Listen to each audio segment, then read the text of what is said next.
All right, we will call the meeting to order. Thank you for joining us this evening. We are here for the Board of Trustees of Dripping Springs ISD Agenda Review.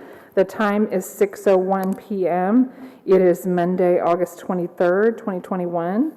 The purpose of our meeting this evening is to review all the listed agenda items in preparation for the regular board meeting, which will be next Monday, August 30th.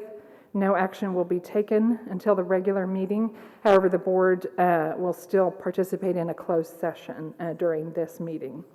We do have a quorum with all board members present, and we will move first to our agenda review.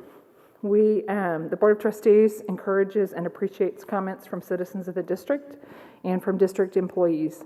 Anyone wishing to address the board on posted agenda items may do so during the public forum portion of our meeting. Public comments on non-agenda items will be reserved for our regular meetings. So comments can be made next Monday related to non-agenda items. Those wishing to speak would submit a form prior to the beginning of the meeting and include the topics on which they wish to address the board. I will ask when everyone speaks if you would, at the beginning of your remarks, state your name, and it'll also be helpful if you'll state your connection to the district, to our community. Comments will be no longer than 1.5 minutes, and we do have a timer that everyone will be able to see. Anyone who requires a translator will be given 3 minutes. Speakers will be heard on a first-come, first-served basis and will not be permitted to relinquish any time to other speakers. Board members will listen carefully to all comments made during public forum. However, because the board is subject to the Open Meetings Act, the board may not deliberate on any issues addressed in public forum that are not posted on tonight's agenda. So we will begin with our public comment. And the first speaker is Rebecca Dutton. And after that is Stephanie Kidd.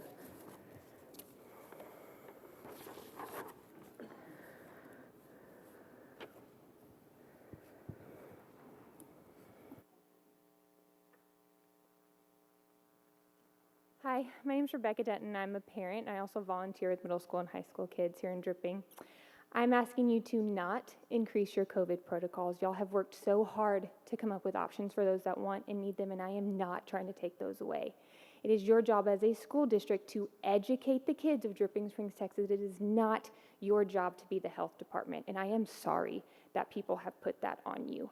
I work with middle school and high school kids in Dripping, and what I've seen and heard from them over these past 20 months now, that is scary. The sheer rise in anxiety, depression, and self-harm, those are the numbers we need to be looking at. COVID is no longer the most important factor, and at what point will this end? Compassion is a word used a lot around this issue. So let's have compassion for the kids that I know who are terrified that at any second their lives are going to be turned upside down yet again when they were just starting to feel normal for the first time in almost 2 years. Let's have compassion for the kids that I know who are wanting to or who are already harming themselves because it's the only thing that gives them any sense of control. Let's have compassion for my first grader who will struggle with his education if he cannot see his teacher's mouth. So if you truly care for the health, mental health, and education of the kids of Dripping Springs, Texas, you will not be another adult in their life that goes back on their word. You will not cause chaos, and you will not attempt to force a mask on their face, because from where I'm sitting, the repercussions of this mess that sadly our kids are caught right in the middle of, those are more dangerous than we could ever know. Thank you. Thank you. All right, next we're going to hear from Stephanie Kidd, and after that will be Michelle Mares. And again, we do appreciate you stating your name and your relationship to the community. Thank you. Hi. I'm Stephanie Kidd. I'm a parent and an educator. When you go into closed session to discuss COVID protocols, I just really want to encourage you to think about each individual student's need and the right for each child in this district to have a free and appropriate education. I have 2 children in the district who are exceptional students, at least they were prior to COVID. They're gifted and talented, pre-AP, they're always 95th and 99th percentile on STAR. And my younger one's even accelerated 2 years in math, and I'm grateful that this district offers that. Last year did not go well for my exceptional learners because of the COVID protocols. My younger son has asthma. He has a hard time breathing. His oxygen drops. He can't focus. My older one has ADHD, and he is a kinesthetic tactile learner, which didn't happen last year. He sat at this high school in a desk on a Chromebook almost all day for most of the school year. They were not stimulated or challenged by the YouTube videos, by the PowerPoints, and the endless papers they had to write, even in their elective classes. So I'm asking for you to think about authentic learning again, which is, as educators and administrators, we know it's best for children. So when you go in tonight and you talk about COVID protocols, please think about a free and appropriate education for each of our children with all of our needs. In addition, last week we were watching the meeting online, and my younger said, well, if the school board can go against the governor's mandate, then why can't we go against the school board's decisions? And I want you to think about the example that's being set. My children do not go to school without masks. That will continue. They will always respect the people that do come with masks, and I just ask that that continues. Thank you. Thank you. All right, next is Michelle Meras, and after that is Ashley Height.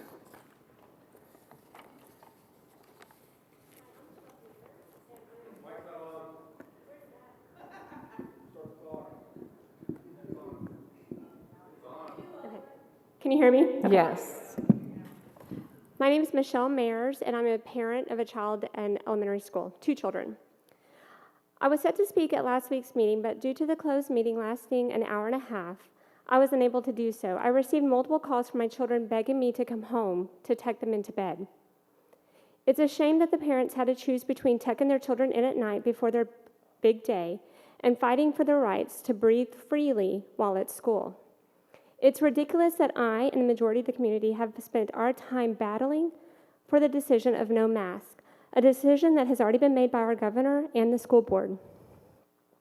If you have forgotten who I am or about my son's life-threatening experience, let me remind you. My son was a 6-year-old kindergartner who was diagnosed with CO2 toxicity last year during full day. My son went gray and halfway lifeless in the back of the seat of my car. Due to ignorance and serious lack of judgment by our school administrators and staff before, during, and following the diagnosis. Parents from both sides of the argument are here tonight. For those who feel it is my children's responsibility to protect your children, let me ask you, who protected my son? The answer is simple. It was me. Not you, your children, the administrator, staff, or the school board. Had I not been there, my child would have been taken off the school property in an ambulance.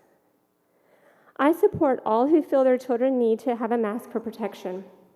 But I am here to tell you, my children will never wear a mask again. If you are concerned about the children's health, by all means, have your own children wear a mask or keep them at home. You are not the majority.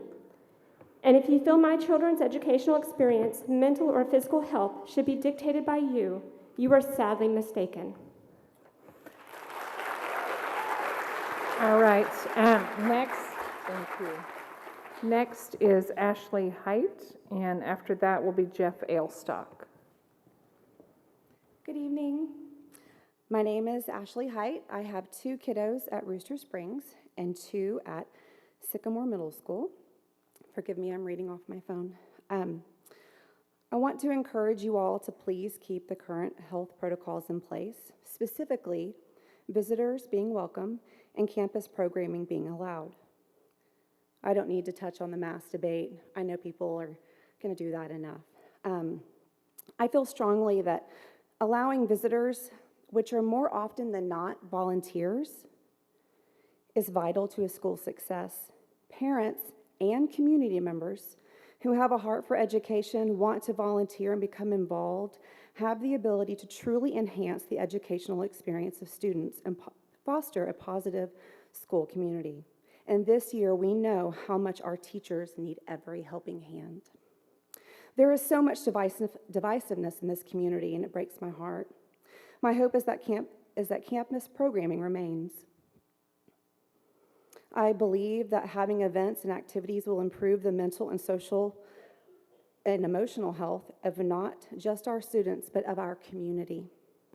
Kids need to laugh, they need to smile, they need to strengthen their relationships, and adults probably need to do the same. I know I do. And I know we can all agree that there is so much to be learned from our kids. Perhaps witnessing them treat each other with kindness at these types of activities and events will encourage all of us to do the same and stay involved because it's for our children. Thank you. Thank you. Next is Jeff Ailstock, and after that will be Nicole Swackhammer. Hello? Okay. Good evening. So I had to put on my Enya CD to come over here because normally I'm not an angry guy, but this really pissed me off today.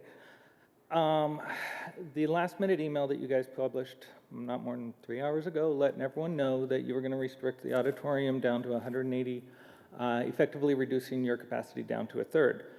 Quite interesting, as you didn't do that to any of the other cafeterias today. You didn't do that to the outside football. You didn't do that anywhere else other than one of the meetings in one of the locations. It'd be very interesting to see what you guys do tomorrow. So the question becomes, is that a selfish action on your part to try to restrict the opinions of the public?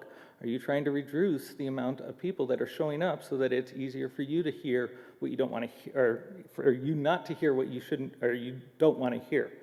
The other problem I have is that as you sent that information out, you did not sign your emails. Holly, thank you so much. Every email I see from you, you sign. So if it is something that is coming from you as the board president, please sign your email so we know it's coming from you. If it's coming from the board as a whole, please let us know that. And of course, all board members let you know that if information like that comes out, we see it as a board wholeness. If there is an opinion outside of that, please let us know so that we can understand who is dictating the policies here. So right now, I had a bunch of stuff about COVID. I was going to talk about this, I was going to talk about this, but then of course you put that last minute change in there. Of course, you're restricting things like that without the knowledge of what's going on here or without the data as to why your guidance decided to do that. All we see is just a blast email that says, we're going to restrict this. What did you do? How did you figure this out? Why are you restricting things that were perfectly normal a week ago with absolutely no changes? I'm going to leave you with that, but I do have a lot of stuff going on about why masks are absolutely unnecessary, including a very pretty graph that I can deliver to your desks at any time. All right, thank you.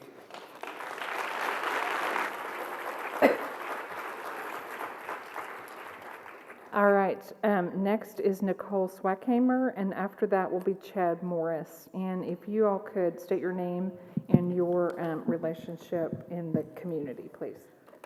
Hi, I'm Nicole Swackhammer. I was previously a regular homeschool mom up until registering my daughter, who's supposed to start tomorrow. I'm really kind of tired of the divisiveness of everything going on. Most of you guys are friends and neighbors, and I'm sure a lot of you guys don't talk to us, and we don't talk to you anymore, and this is so ridiculous. Like, we all used to be friends. This is insane. We're all responsible for the medical care or the protection of our own children. That being said, there is no legal mandate in place for Hays County. Executive Order GA 38 specifically prohibits such action by local authorities. We see you and we will hold you accountable. Cutting time from speakers, social distancing that we didn't have last week, limiting capacity. How convenient. Taking your own masks off at the grocery store. I mean, come on, guys. We see you. We know what you look like. My child will never, ever, ever wear a mask. Never. Not going to happen. Also not getting the vaccine. We've already paid that burden with my son. Twice. DTaP. Almost killed him. Okay? We have our opinions for a reason. So do they. We are offered the choice for a reason. I don't agree with a lot of what's said and a lot of the stuff that goes on. What I do agree with is that this is ridiculous. You guys don't have the authority to make the decision. You shouldn't be making it. End of story. Stephanie, you're the best person on that board. Please, please talk some sense into these people.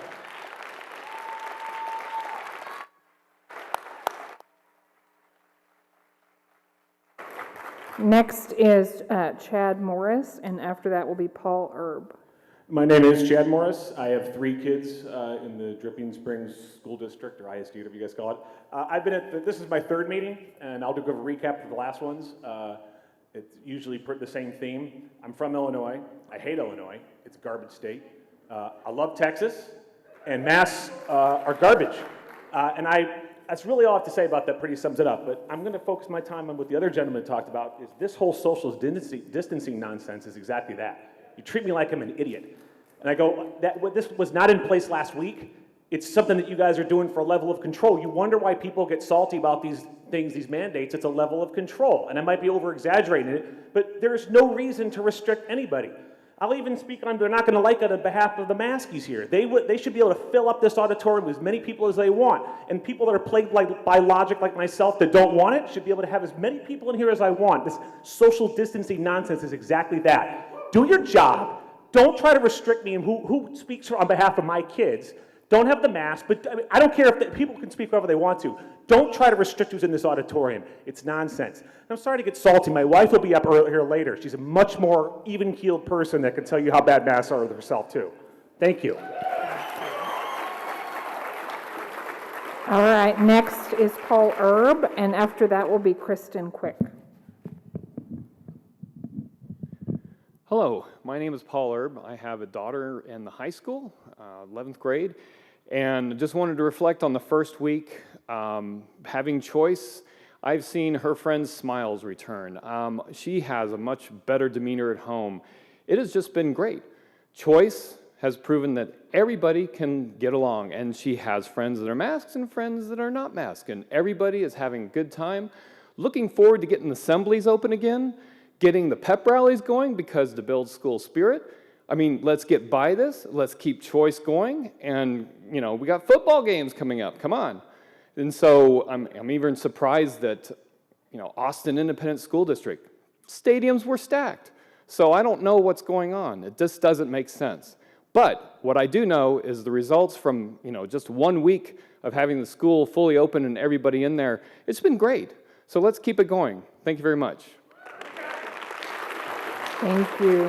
All right, next is Kristen Quick, and after that is Kathy Thomas. Hi, my name is Kristen Quick. I have 2 children that should be attending Rooster Springs Elementary. First of all, thank you from the bottom of my heart for offering virtual. That was a lifesaver for me and my medically fragile child that no one else seems to care about. So thank you so much for virtual.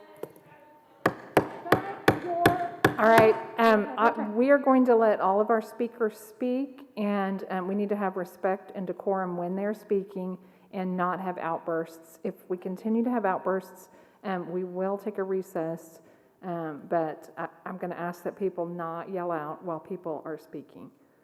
Please continue. Thank you. I'm not going to quote CDC or AAP or anybody else who says that children should be masked. I'm going to come from an educational standpoint, as I used to be a 5th grade math teacher. When kids are out for 2+ weeks with COVID, they lose so much content, so much, and it is so hard to get them caught back up. And we're talking about 2 weeks of math, 2 weeks of ELA, 2 weeks of all the other subjects that they're missing. We have teachers who are going to be out for 2 weeks. Those 2 weeks they cannot get back of instruction, especially in the middle school where you have teachers that are teaching a very specialized subject. I had to do a long-term sub job for French one time. The kids all learned I don't speak French. So if you have a teacher teaching a very specialized subject and you have a substitute coming in for the teacher who now has COVID, that's 2 weeks of instruction lost that you can't get back. And there's no virtual to fall back on.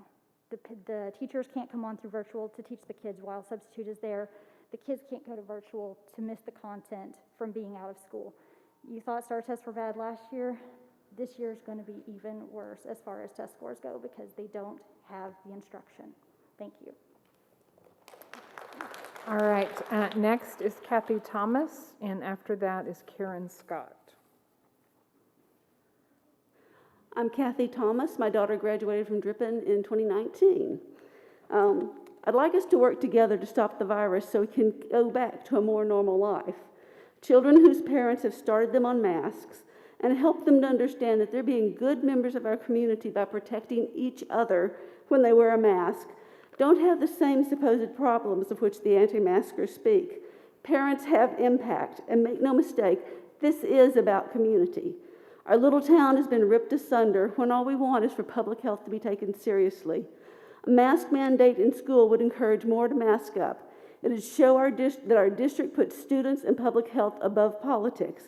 Masking is about protecting each other and about caring for our beloved community. If everyone masks up for just a couple of months every time they're in public, we can stop this virus. Or we can close the schools down for a couple of weeks once so many teachers get sick that we don't have enough for the classrooms. And I can only imagine how many children will get sick. And y'all, it shouldn't take a death to change a policy. In the end, if we're wrong, you will have worn a piece of fabric over your face for a while. If the anti-maskers are wrong, people will get sick and some may even die. Please pass a mandate. Let's work together to stop this virus, and let's be a caring community. Thank you. All right, next is Karen Scott, and after that is Carrie Salvatore. Hi, my name is Karen Scott. I have 2 children in the district. First, I'd like to thank you guys for all the time you've spent listening to community members on this issue. I know it makes for very long nights. I am here to respectfully request a mask mandate. Not forever, but at least until we get on the other side of this current surge. Masks helped keep the schools open last year. Why wouldn't we do everything we can to make sure that they stay open this year as well? Masks are a proven mitigation method. It's not a political decision, it's not a PR decision, it's a moral decision that supersedes the legal squabbling over this issue. You might be able to see that I'm double masked tonight. That's because my son had an exposure in history class last week, and I'm trying to do my part to protect all the members of the community here tonight. Just a moment ago, I got a notice that my daughter in high school also had a classroom exposure, followed shortly by 2 more notifications from my son. 4 notifications in 5 days. Fun times. Again, I respectfully request a mask mandate. Thank you. All right, next is Carrie Salvatore, and after that, James Akers. My name's Carrie Salvatore, and I'm a parent to 2 children in the district, both under 12 and unable to be vaccinated. I'm also a speech-language pathologist in this community. I work with pediatrics through geriatrics. I have worked throughout this pandemic in assisted living facilities, people's homes, clinics, without getting COVID myself, because masks work. In the beginning of the pandemic, I didn't have N95 masks. I had a cloth mask or a surgical mask, and I was working in facilities where we had COVID present. I did not get COVID because masks work. I currently now, with one of my agencies, I have to wear not only an N95, I have to wear goggles, I have to wear a face shield, working with a geriatric in 85-degree apartments, sweating so bad that I can't see, because people are not taking precautions in our community, and the numbers have skyrocketed. In Austin today, we have more people in the hospital with COVID than ever in this pandemic. Also, we have more people on the ventilators. My children are scared to go to school. They know the stories of what happens when people are getting COVID. We don't know enough about this Delta variant to know how it's affecting our children, but it is affecting them more and more seriously than the previous one. We have a right to an education in a safe environment. It is not safe for our children without teachers and other students wearing the mask. Let's pull together so we can all get through this and stay in school. Because if we don't, the schools are going to close back down. And then what's going to happen? All the people complaining about being emotionally distant and having emotional problems because of this is going to be 10 times worse. We can do better than that. We can pull together for our community to save our children and our community members. All right, next is James Akers, and after that will be Christina Hush.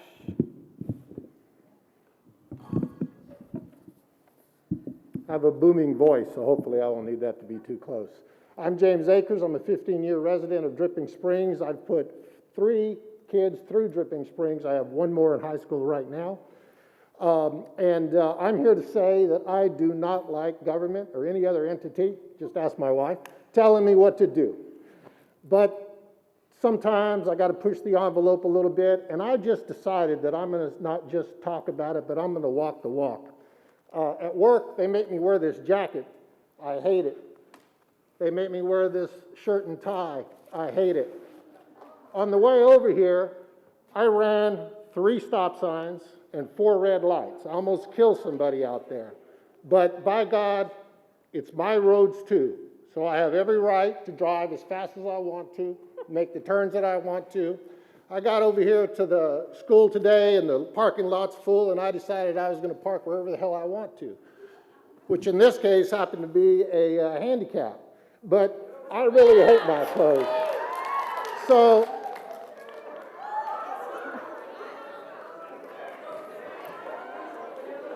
it's simple protocol, people. We follow certain rules. We follow certain rules for a very good reason. Can you stop? Mr. Akers, I understand, I believe you're a swimmer, but if you would mind putting your pants back on for a comment, that would be appreciated.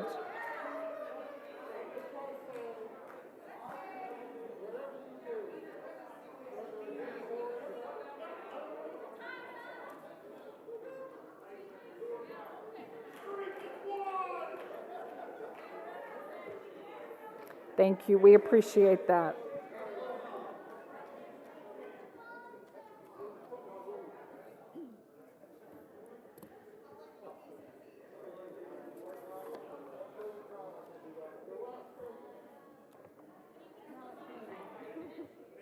I'm sorry.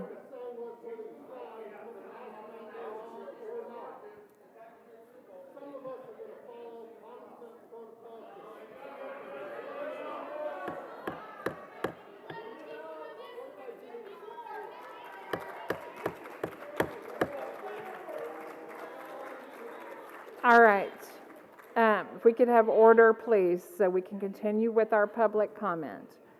Next is Christina Hush. I apologize, I may be mispronouncing your name. I Nope, hope you you did will it right. pronounce it. And after that will be Catherine Layton. All right, Christina Hush, volunteer and parent in DSISD. As public servants who have been voted in, it is expected of you to do your research on mask effectiveness. If you do proper research, your findings will show multiple communication with facts that masks work, but you will also find multiple communication with facts that masks don't work. That is, of course, if it hasn't been censored by our tech giants. Out of curiosity, do you know a person who religiously masked up but still got COVID? I bet you do. Why are there so many qualified studies demonstrating that masks are ineffective being censored? These findings are being posted by creditable doctors, scientists. Why the censorship? In case you don't know the answer, it is for control and an attempt to divide us. But many of us are wide awake, and we expect our board to be as well. Wake up. This is America. We have choices here. We are not asking anyone to remove their mask. That is their choice to wear it. We are asking it remains a choice for our students and teachers. Pro-mask people will say, you are killing other kids if you don't mask up. How selfish are you? I think I could ask the same question to those who accuse the maskless. Why are you killing the children? How selfish are you? Children's suicide and suicide attempts have soared in the last year and a half. Mental illness and social and academic struggles have soared as well. The American Academy of Pediatrics mortality stats are between 0 and 0.03% of all child COVID-19 cases resulting in death. So for the individuals who are pushing masks and trying to take away our choice, I'm asking you to stop being selfish. Give us our choice. It is our right. Per Governor Abbott, my children will not mask up, and we are done with this circus. Thank you. Next is Catherine Layton, and after that will be Shanda De Leon. Hello, the audio. My name is Catherine Layton. I am a mother of a special needs child at Dripping Springs Elementary, and I wanted to check in after this first week. He is having a great time. His anxiety level is so much lower. His teachers and aides are commenting to me that now when he's in his inclusive classrooms, he's not disruptive anymore, which helps everyone's learning. He's no longer having panic attacks or tantrums at school anymore, so that's great. He's happy and less stressed when I pick him up. The one difference between last year and this year, masks. Imagine coming to school where you already have problems communicating and you have to see everyone around you with their face covered. This was his reality last year. This is why I will never, ever, ever, ever, ever stop fighting these mandates or coming to these meetings. To reflect on the last speaker who said no one cared about her medically fragile child, my child is also medically fragile. I've lived in Children's Hospital, I get it. But that is not the responsibility of the children of the community. That is my responsibility to protect my child. I don't recall anybody advocating for my son who was screamed at in grocery stores, who was terrified at school because he couldn't wear a mask and he's disabled. So please with that. Everyone that wants to wear a mask can wear a mask. I'm not asking you to change that. But what I am asking you to do is stop. No more COVID protocols, because not only are they unscientific, but they are more of a risk to children than this virus. I will reiterate again, my son will never, ever, ever, ever, ever wear a mask, no matter what you say. All right, next is Shanda De Leon, and after that is Thaddeus Fortenberry.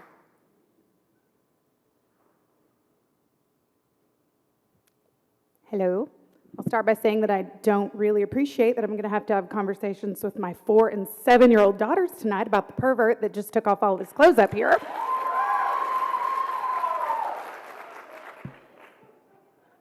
I can only assume that since COVID protocols are on the agenda for this evening, that the idea of masking might still be on the table. I know that a very vocal minority has been trying to persuade you to ignore the governor's order and require masks. And if it wasn't clear that they are the minority, then I urge you to step foot on any district campus tomorrow, if you haven't already. It's very clear by the lack of masks that the majority of teachers, students, and staff are making their position known that they want masks to remain optional this year. This past Saturday, I created a quick Google form that has been circulating around the community.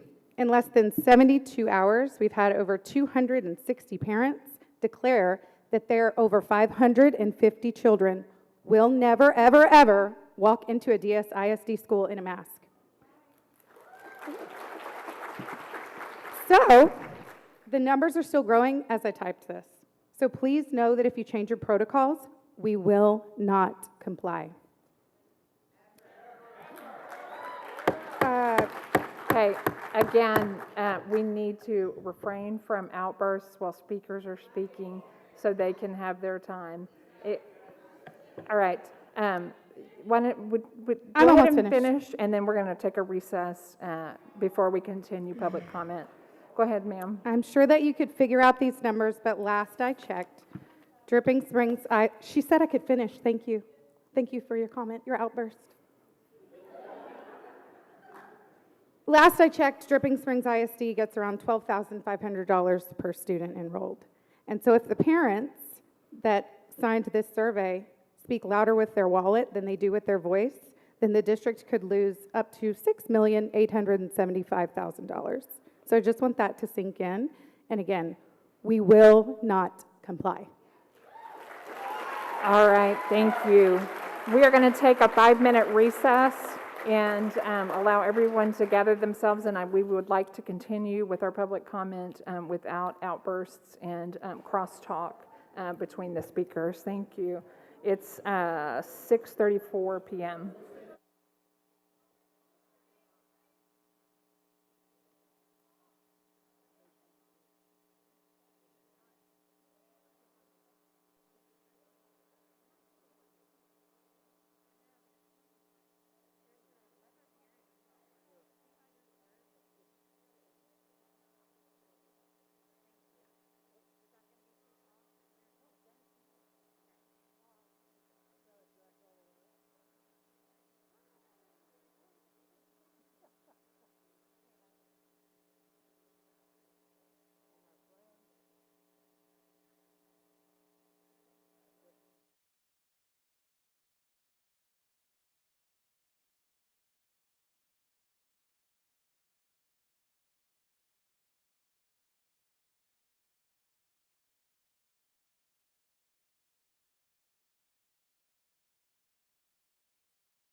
All right, the time is 6:40 p.m. We are going to proceed with public comment, and again, we ask that everyone not have outbursts and crosstalk with other speakers, and let everyone speak when it is their turn. We're about halfway through, not quite halfway through, with our public comment. And keep your clothes on. Yes, please.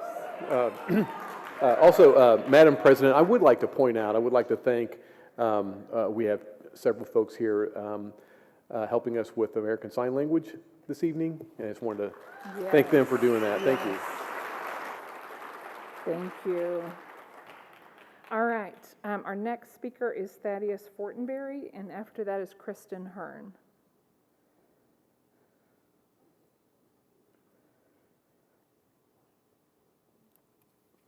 Hello, I'm Thaddeus Fortenberry. I'm an artificial intelligence engineer and lived in Dripping Springs for about 10 years. Over the course of many months, we've heard a lot of arguments. We have excesses ranging from the complete disregard of the pandemic to the other extreme of perpetual lockdown. The school district is tasked to consider the full spectrum of families and students and decide what is best for the district. The current debate of this situation seems to be who is deciding the appropriate safety, which is fine, except that we are leaving a tremendous gap. K through 6 students currently have no option other than incurring an increased risk from attending school without effective protocols. The issues are not about medical opinions or risk assessment. It's about safety-concerned parents being disenfranchised. I understand the freedom argument, but many concerned parents of K through 6 students have no freedom to choose safety in the current state of the district. I call for action to require masks for age K through 6 until vaccine is an option. Thank you. All right, next is Kristen Hearn, and after that is Kelly Metzger. Good evening, trustees. Thank you for your service to our community. I'm Kristen Hearn. I'm a parent, a taxpayer. I also advocate for parent rights and taxpayer rights. I've been an advocate for individual and parent rights in DSISD for several years. I and others are still waiting for a trustee who will publicly advocate for these rights from the dais publicly. I thought that would be Dr. Reinhold, but per a recent podcast interview, her comments indicate that the board should act as a single voice for the collective rather than individuals. This is concerning, and I hope she can clarify those statements. Each trustee is individually elected, and discussions regarding district policies, solutions to deficiencies, budget, and taxes should be in public meetings, not behind closed doors. Differing viewpoints and proposed solutions amongst the trustees should be encouraged. Continuous unanimous votes without transparent discussions are not productive, nor does it indicate a dedication to transparency and sharing information with stakeholders. That is not freedom. Some of Dr. Reinhold's supporters are also claiming that she is involved in backroom deals. What is the quid pro quo? Who are the select stakeholders privy to this information, and how are they chosen to be informed of these deals over other stakeholders? During Bruce Gearing's tenure, there were meetings with LTISD regarding transferring the Travis County DSISD residences to Lake Travis ISD. These meetings were not communicated to stakeholders. The following is a question on the 2021 SEEDS candidate survey. Quote, should the affected Travis County property owners have already been notified? If not, at what point should they be notified? Dr. Reynolds' response, quote, any and all discussions about district adjustment should be transparent and open to community, taxpayer, parents, and students, and all affected. Let's have some transparency. Advocate for us, Dr. Reynolds. That's what we want. All right, next we have Kelly Metzger, and after that is Andrew Cruz Moores.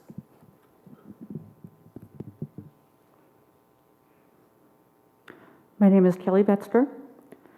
I am a 17-year resident of Dripping Springs. I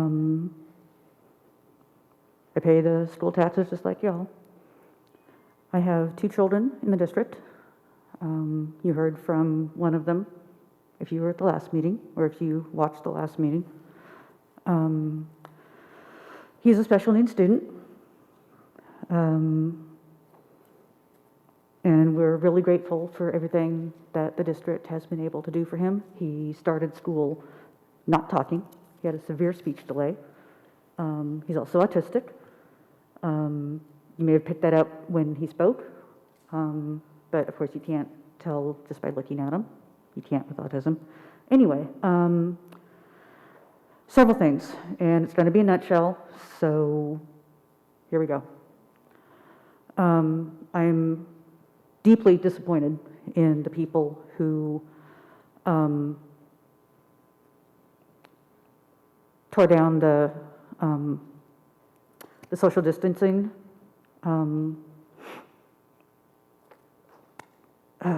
Darn, sorry. Yeah, I'm really sorry that you guys felt that you had to do that just to prove that you could. You made it just a little more unsafe for everyone. At least I felt unsafe. Okay, it's my turn. Order, do not interrupt speakers. Okay, sorry. I would like a mask mandate. If it is true that the classrooms are only being cleaned every other day, I want every day, even if you've got to outsource it. And, okay, yeah, it's time. I'm out of here. Good night.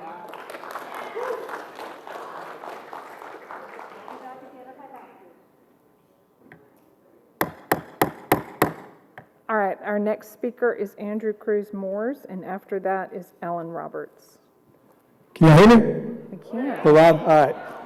Thanks for hearing our opinions, both sides of the aisle. Again, my name is Andy Cruz Moores. I have 2 kids in the school district. I have a 17-year-old daughter who's a senior and a 14-year-old son who's a freshman. And I just want to reiterate that there's no reason to force our students to wear a mask. If you're scared of the virus, then wear a mask. It's your choice. Let's keep the existing mask choice in place. And I just want to bring up another point quickly here. It's kind of ironic or funny that you're asking us to let you all know what our relationship is to the community or the school or whatever. You know, I have a couple of kids in school. I know some of y'all don't even have kids in the school district, and it makes me kind of question what your motive is as a school board member, being on the board and not having that relation, you know, with a kid in school. It's just kind of weird. Anyway, to go on with that, my kid's health is my business. It's not yours. I know what's best for my kids. Y'all don't, all right? My kids will never wear a mask, ever. And it's ridiculous we are even discussing this when we should be focused on something like making education great again. Thank you. All right, next is Ellen Roberts, and then Aaron Bizzali.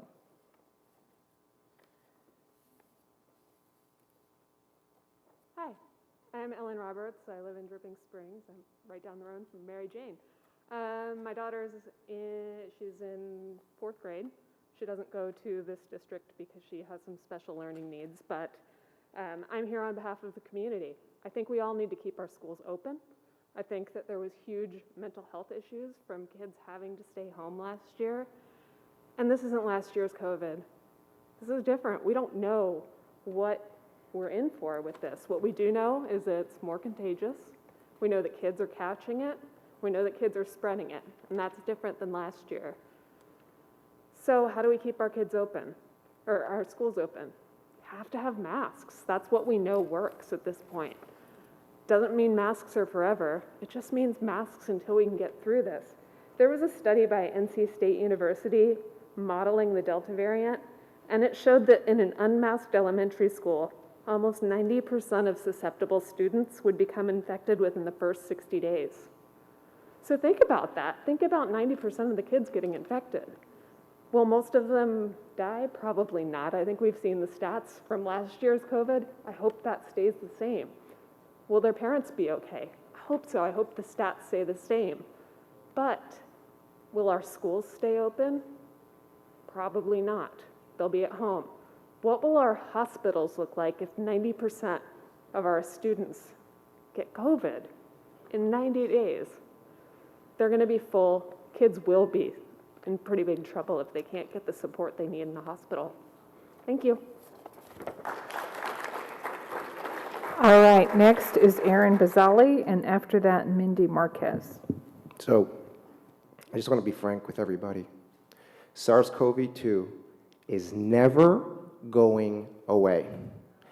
This school year is going to be the same as last year, and next year will be the same as this year. This is a virus. It will never end. In 50 years, people will be dying from SARS-CoV-2. Maybe there'll be better treatments, maybe there won't, but that's the reality. The question is this: Holly, are we going to live in a culture of safetyism forever?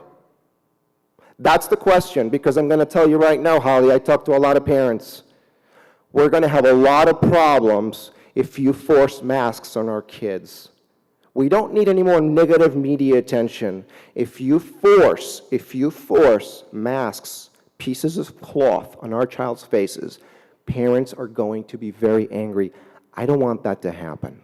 People are fed up with this already. This is year two of the COVID saga. Folks, this isn't going away. If you believe that masks work, wear them. Please, wear 2 or 3. But your fear is not my fear. Your fear is not my fear. And don't tell me what I need to put in my kid's mouth, because that is my choice. Thank you very much. All right, next is Mindy Marquez, and after that is Nathan Casper. Do we have Mindy Marquez? All right, next is Nathan Casper, and after that will be Lauren Mitchell. I am King Nathan Caspar, seated in High Pointistan, and these are my constables, and I hereby decree that masks are illegal and punishable by a year in jail. Constable, arrest these women. Wait, no authority. Is that a problem? People actually have to have authority to give orders. That's true. Actually, there's 2 laws that govern this in the Texas Emergency Code. I can hand them to you, especially our lawyers who said they were really confused last time. It's not as confusing. A dumb pilot can explain this to you. There's 2 laws in the Texas Emergency Code. Governors issue orders, executive orders for the entire state. County judges can only issue executive orders when the county is in an individual state of emergency. Those orders are durable for 7 days only, and then are canceled by the Commissioner's Court. In this order that Judge Becerra thought that he was signing, the first 3 sentences say when the order, his authorities come from. The order was given March 15th, 2020. It was extended 120 days on March 16th of 2020, and then it expired at the end of those 120 days. This order was written on an authority that expired over a year ago. So, Constable, stand down. It's okay. That order isn't enforceable, but it was a joke, just like Becerra's order. It's a joke. Unfortunately, the joke is on us, but you have no authority to issue a mask mandate, even if you wanted to. Thankfully, Holly, it's not on you. It's not on you. It's sad that they didn't back you last time. This isn't on you. It's on the governor. They can go talk to the governor. Thank you for everything that you've done.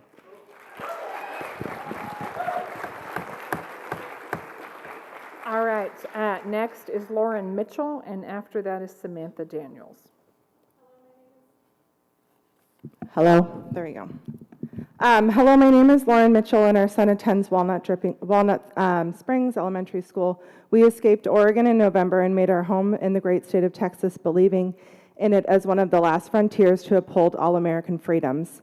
It is no wonder that the large tech companies and all people across the nation are coming here in droves and have made Austin the hottest real estate market in the U.S. We are fleeing states where parents are getting calls from DHS threatening to take their children from them for not abiding in the shutdowns of their businesses, where children are not allowed to attend school or go to church, and where people are being arrested for gathering in 8 or more for Thanksgiving and Christmas. Why does this all matter? Because all these same news headlines that you see from these other states are coming to Texas if Texas decides to jump on the slippery slope of revoking rights, in this case, the parental rights to choose whether or not their child wears a mask. We know that history only repeats itself. Once you allow your rights to be taken from you by a governing authority, it is only a slippery slope for more rights to be taken away, and don't expect for them to be handed right back to you. They won't be given back. We made the choice to uproot our entire family to the great financial cost and uncertainty, all so our boys could go to school unmasked. We are not anti-mask, we are pro-mask choice.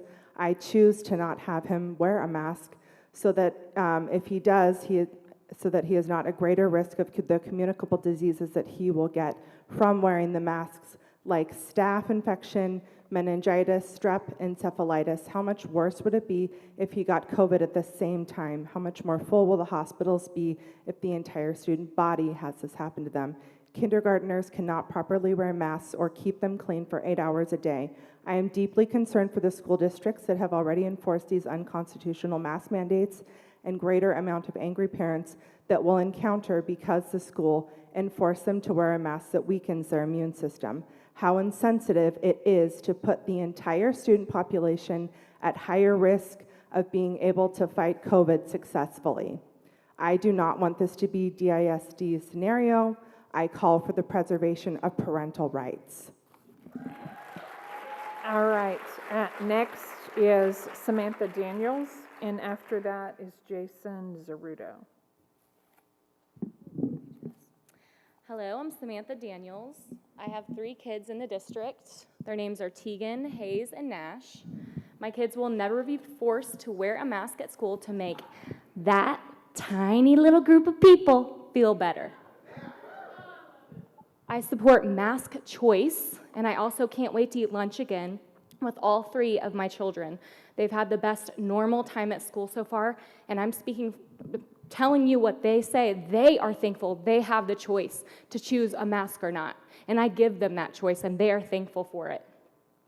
Next, I got a request from a friend to share this. Can someone please mention that the board should tour the schools while masks are still optional for a true feel on what the real majority want for their kids, and that's also staff. Not everyone has the ability to make the meetings. Thank you. All right, next is Jason Zarudo, and after that is Sarah Morris. Hi, my name is Jason Zarudo. My wife and I have 2 children at Dripping Springs Elementary School.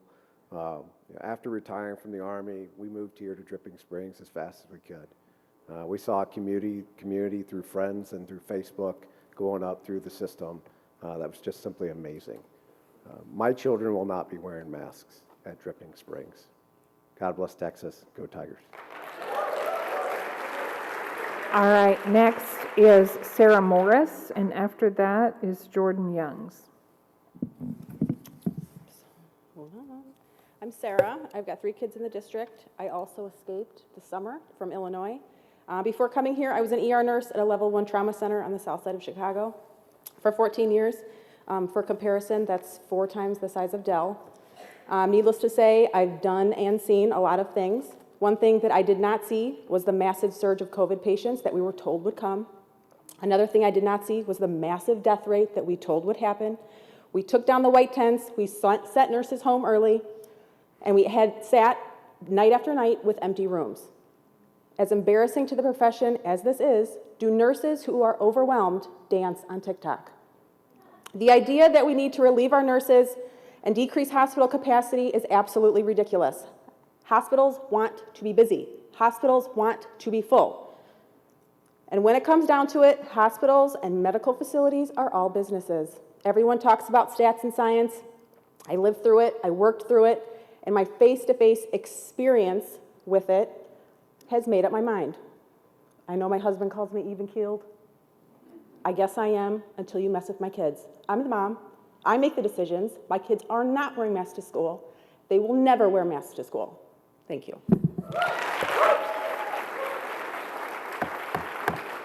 All right, next is Jordan Youngs, and after that, Matt Daniel.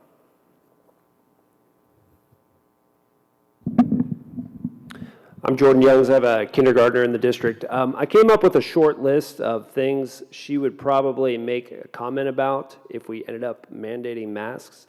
I got them right here. First thing, Dad, I can't breathe. Oh, sorry, I don't really know how to help you with that one. You got to wear the mask. Dad, my friends can't see me smile. I'm sorry, honey. You have to wear the mask. Dad, I want to show the kids at school I lost my first tooth. You can't. And for the older kids, Dad, I thought the governor banned mask mandates. I know, son. I thought so too. So I ask the board and the superintendent, please keep masks optional, and if you mandate, we will not comply. Thank you. All right, next is Matt Daniel, and after that, Billy Brandenberger.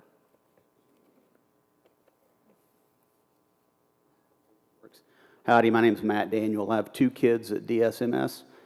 You know, every day we assess risk and make decisions based on that risk assessment. The numbers show that school-age kids have a 99.97% survival rate from COVID. So we all have to make the decisions for our kids based on what that risk is. Now, as parents and educators, state, local, and federal leaders, if we're putting in our kids' heads that a 99.97% survival rate isn't worth the risk, then our kids are not going to succeed. Life isn't fair. It's full of obstacles. It's full of adversity. It's up to us to teach them how to overcome that adversity and those obstacles. That's what Dripping Springs used to be about.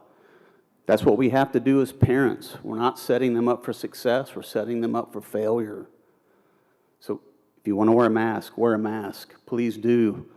We're just pro-choice on the masks. We got to keep our kids, tell them how to push through, chin up, chest out with confidence, and do it together. And if you're not willing to take those risks, then you truly are setting yourselves up for failure. Thank you.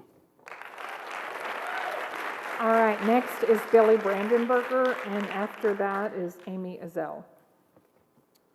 Billy Brandenberger, parent, taxpayer. All right, I can't believe we are still having this conversation, but here we go. Science. The science is telling us to wear masks, but let me point out a few things science has told us in the past. Cigarettes are good for you.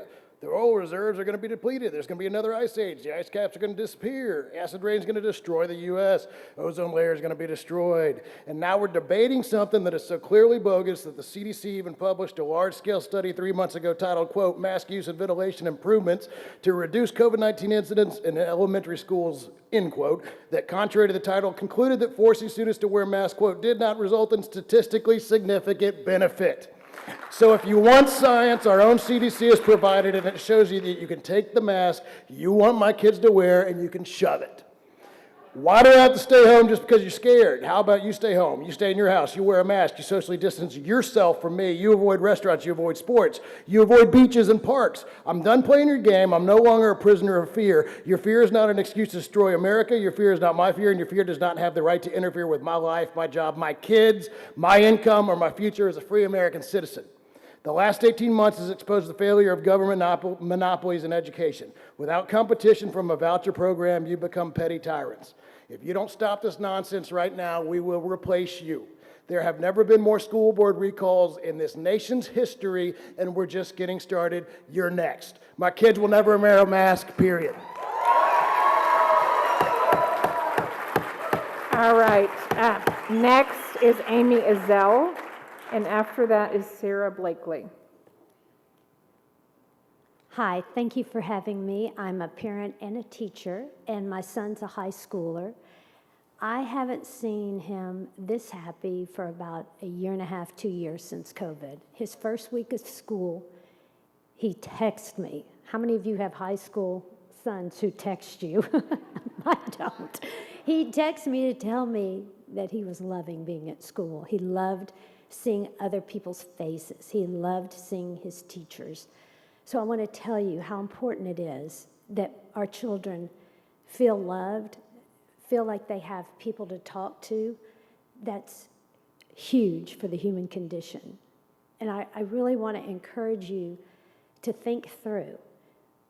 We're at school and we teach children to obey, but are we obeying as a board? Are we obeying the governor? He's the authority. And if we show children and other adults that we're going to disobey the authority, Think about what message that sends. Barbara just gave us a consequence for being too loud. So our actions have consequences.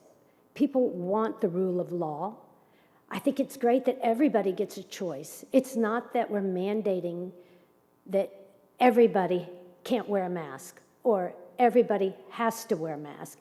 There's choices. I love liberty and I love freedom.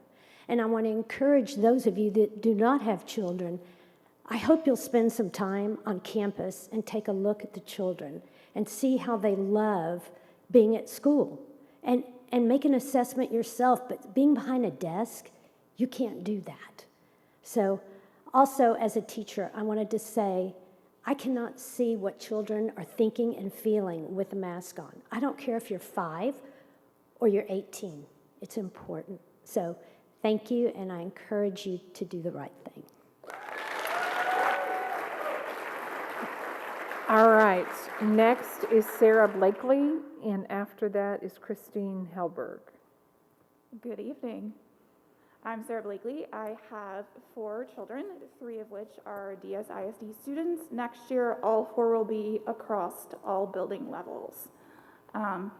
I want to thank, again, the board, the administration, the staff. You guys have been fantastic and responsive, and we really appreciate you. I specifically want to thank this evening Mr. Deal and Mr. Novickas for being responsive. Both principals have worked to provide additional outdoor seating at lunch. I'm the parent who emails them and says, hey, there's not enough lunch tables. And within a week, they have both resolved this problem at lunch. I remain concerned with the free breakfast provided to elementary students and the lack of social distance seating available. In correspondence, Mr. Novickas has indicated staffing is not available to supervise outdoor seating at breakfast, which is in violation of DSISD COVID campus protocols. The protocols state that campuses have added outside tables, and I completely agree with this. They have. They've been very responsive with that. And staffing, which is not available, according to Mr. Novickas, for breakfast. We have notified the school of our desire per the COVID protocols for our children to eat outside. It is currently not possible for breakfast. I feel it's critical to make sure that all students feel safe at school, particularly students that rely on DSISD to meet nutritional needs. I'm concerned that students are not partaking in much needed nutrition because they don't feel safe enough eating indoors. Please find staffing for the breakfast. Thank you. All right, next is Christine Helberg, and then Andrea Schleman.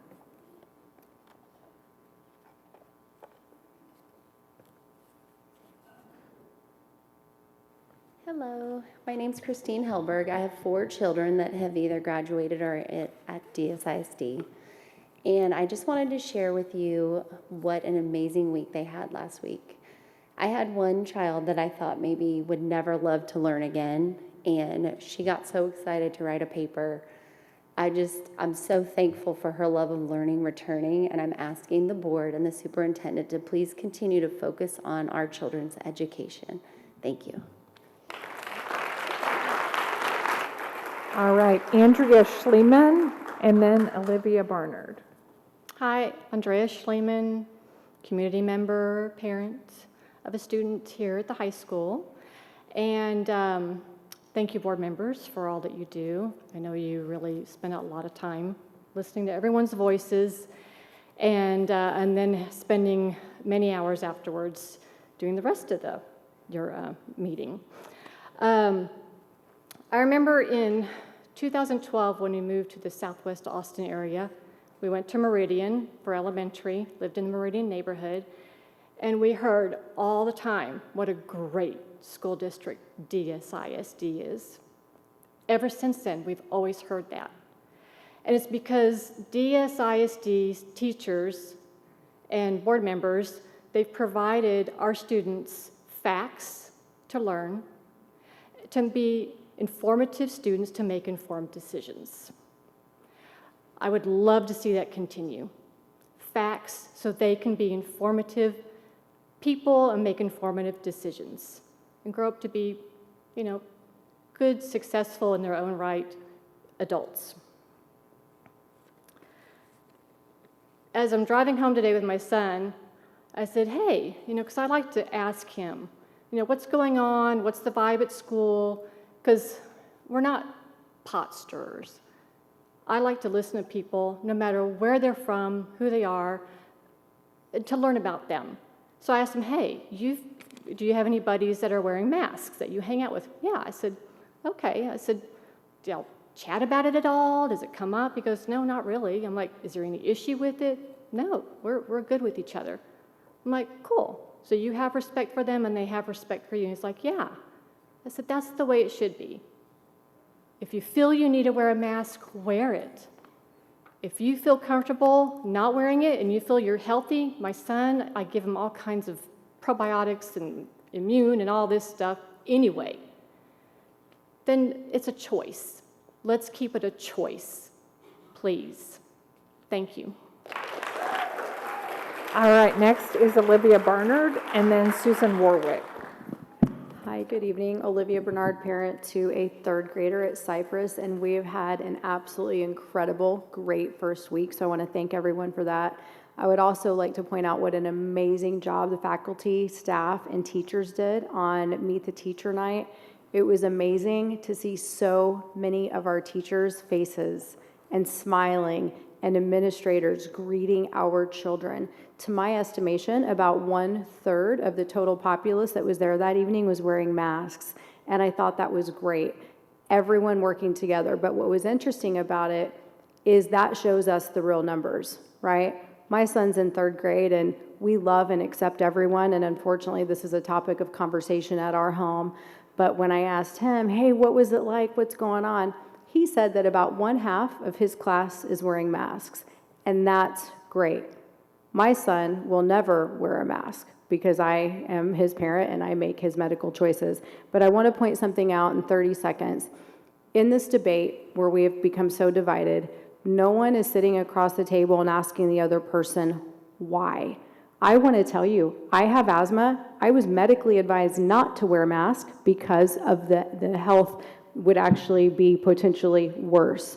But this 99-cent flimsy piece of paper, the inconsistent data, that is why no one wants to take away anyone's right to protect their child or say that your fear isn't okay because it's yours. The problem is the data is inconsistent. The problem is the masks you can buy at a gas station. This is virtue signaling. This is, look at me.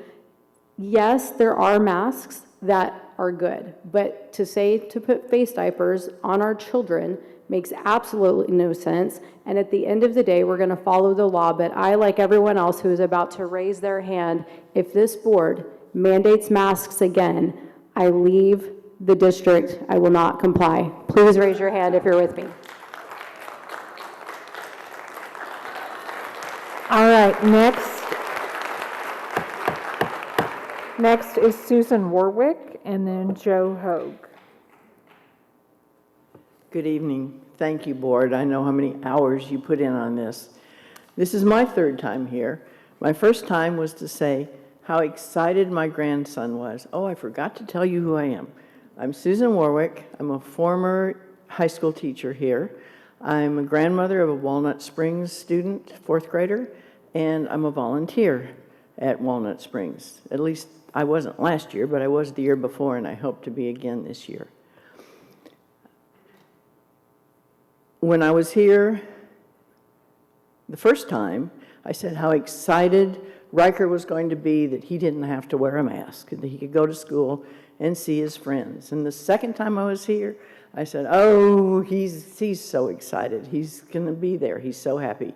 We've got the first week of school behind us. He's had an awesome week. He's had a wonderful week. He sees his teachers' faces. He gets to be with his friends at recess. And we're not against people wearing masks, but we want the choice. He doesn't want to wear a mask. He will not wear a mask because it's not healthy. But people should have the choice, and I would like you all to continue with the option. Thank you. All right, next is Joe Hogue and then Adam Roche.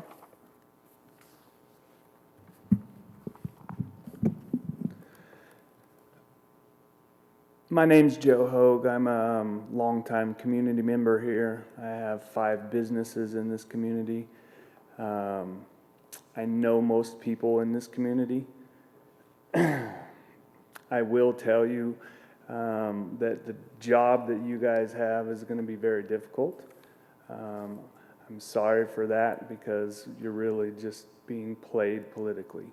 So I apologize for that. What I do want to say is that the mandates that we have in place right now, where if you want to wear a mask, you can wear one. That's fine. I don't have to wear a mask. My daughter does not have to wear a mask. So mandating that everyone does now just made you the tyrant. Right now, if you're scared, if you're nervous, if you have a medical condition, you can wear it. If you're scared and you're nervous and you have a medical condition and you don't want to wear it, you don't have to. It's called personal responsibility. That's my job. My job is to be the dad. Second point I want to bring up real quick so I can leave everybody riled up is last week, your nurse, when my daughter went to the nurse for a sore shoulder, was questioned about being vaccinated and why wasn't I wearing a mask? And are you vaccinated at home? Are your parents vaccinated? Yeah, I got to have that conversation with the principal today. So this is where it's going. You're going to start with a mask, then you're going to go to a vaccine. Okay, so this is only step 1. I'm sorry for your guys' decision in this because it sucks. And I apologize, but don't force it. Don't be the tyrant.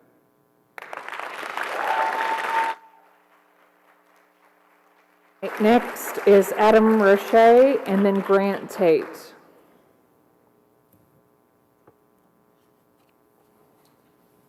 Yep, Adam Roach. I've got 3 boys in the Dripping Springs School District, and I'm a proponent for optional masks. This is my second time here. I first want to start off, I'm not going to go through all the stats I went through last time. I'll have a few, but I was talking to my son. Well, my wife reminded me last year that our son, when he went back to school, he was told on multiple occasions, or watched other students on multiple occasions by Miss S and Miss C, I won't name their names, at Sycamore Springs, were often told to pull their masks back up, and they were often reprimanded in front of the class to pull their masks back up. And these are little kids, first graders, that are doing the best they can. I mean, they have a hard time sitting in a chair. I think that's humiliating and shouldn't be the case. Secondly, for the CDC and for the good citizen comment earlier, I just wanted to bring this up because this is really important. On the CDC's website today, there is a discussion on what they're calling the shielding approach. And this is where it could go to. It suggests that high-risk individuals would be temporarily relocated to safe or green zones established at the household, neighborhood, camp, sector, or community level depending on the context and setting. They would have minimal contact with family members and other low-risk residents. That's a big deal. Let that set in. As for the statistics, which I'm about to run out of, children are highly unlikely to die from COVID, less likely than the influenza last year. I don't understand why we're having to put masks on children when we haven't done it every year prior to COVID. Thank you.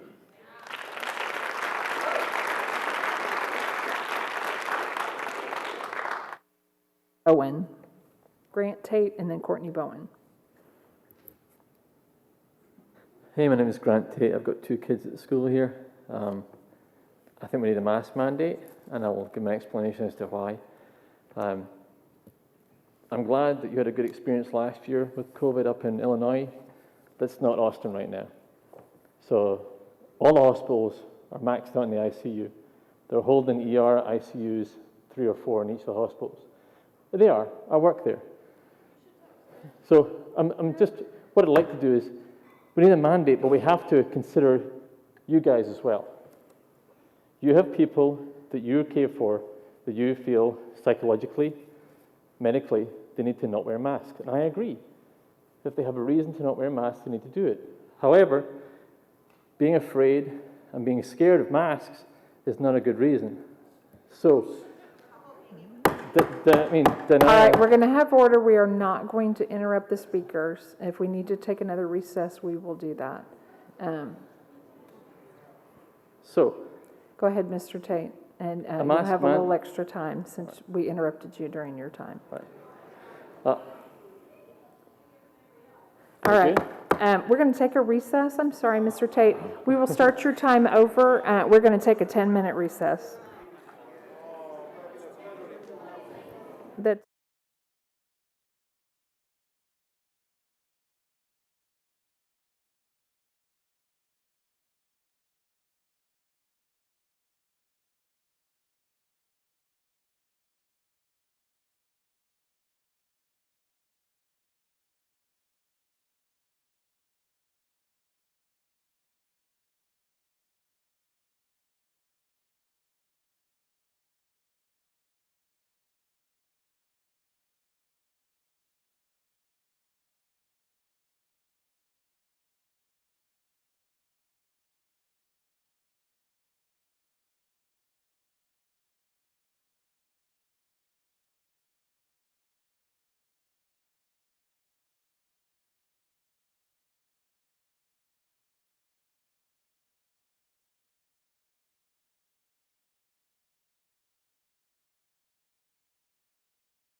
All right, we're going to resume our public comment.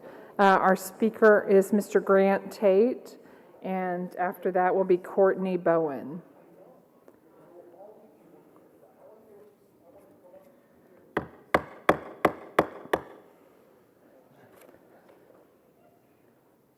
All right, please proceed, Mr. Tate. All right, I'm Grant Tate, got 2 kids in the school. I think a mask mandate is required. Gentleman, I just had a discussion about that.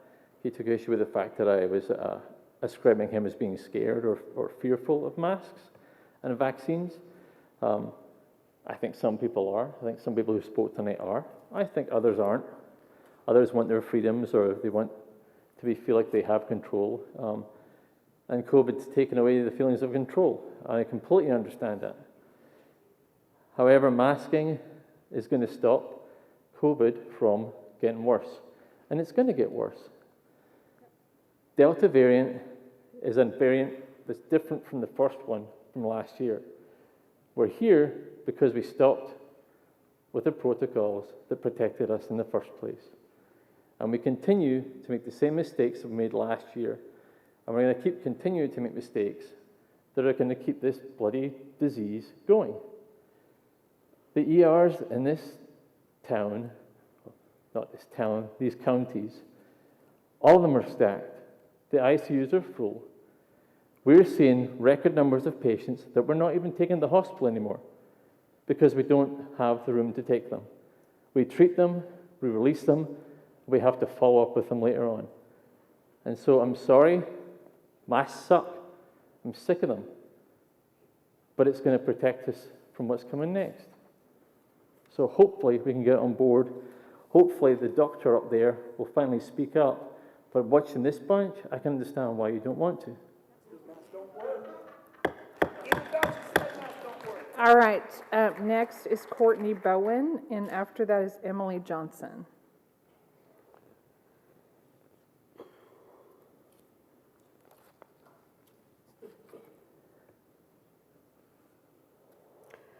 I'm really tired.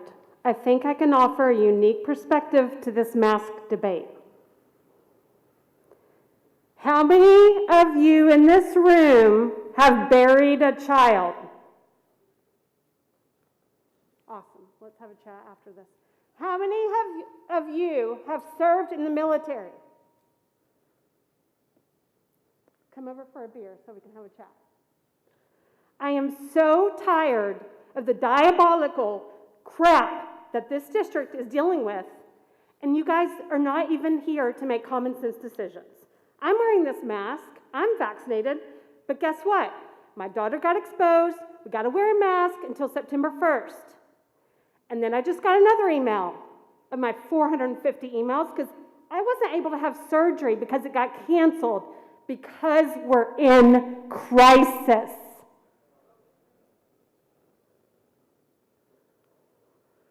Yes, I should have a 7th grader. I'm looking at you. A 6th grader. But my 7th grader would have CP because he was born at 28 weeks because we were in Greece without good medical care. I'm done with this debate. It's science. I do not like to wear the mask. I'm wearing the mask. My kids are masking up. You sat and asked for our vote, and I'm about to lose my mind with your screenshots and your almost HIPAA violations. Okay? You have to make a choice here that makes sense for everyone.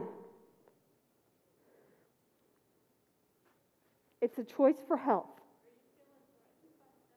Nope, not even. Can I not finish? Your time has expired, so if you could just give us a one-sentence closing, that would be great. Make smart decisions, school board. I cannot.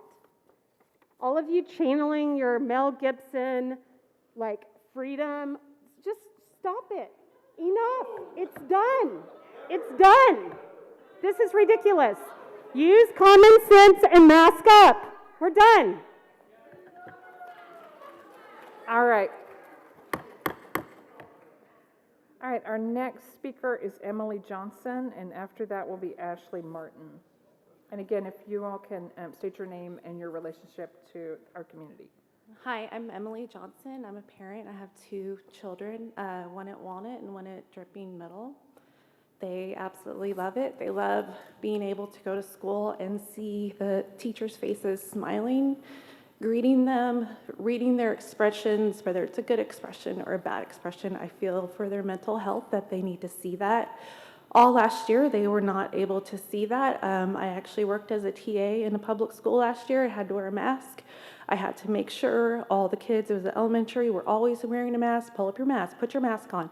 That's all we did last year. And most of the kids didn't even wear it right. So it just got to the point where we're like, it was really hard. It's a lot of burden on the teachers. It's a lot of burden on the TAs that are in the school.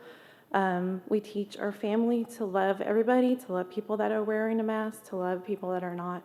If you're going to wear a mask, I think maybe you should wear the N95, is from what I've researched, that it seems to be the best one.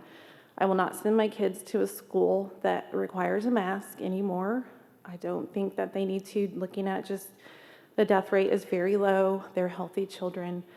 I was looking at AISD's website. They already have 86 positive COVID cases and over close to 500 exposures as of August 20th. Why do they have so many if everyone over there is wearing a mask?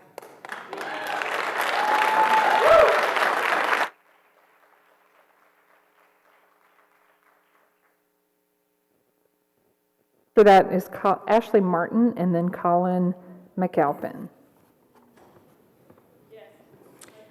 My name is Ashley Martin. I'm a mother of 3, ages 7, 5, and 1. My oldest is a first grader at Walnut Springs Elementary.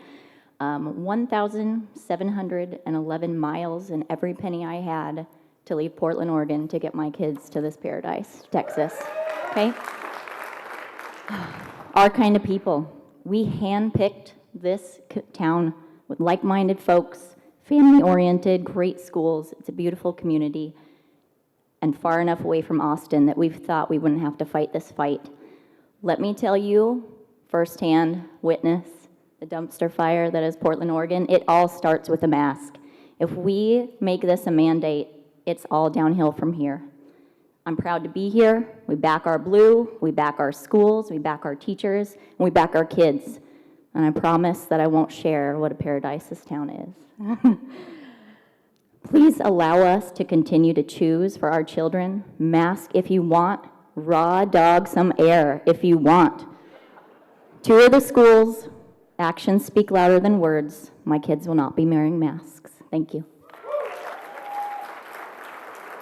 All right, next is Colin McAlpin. Good evening, my name is Colin McAlpine. I have a son at Dripping Springs High School.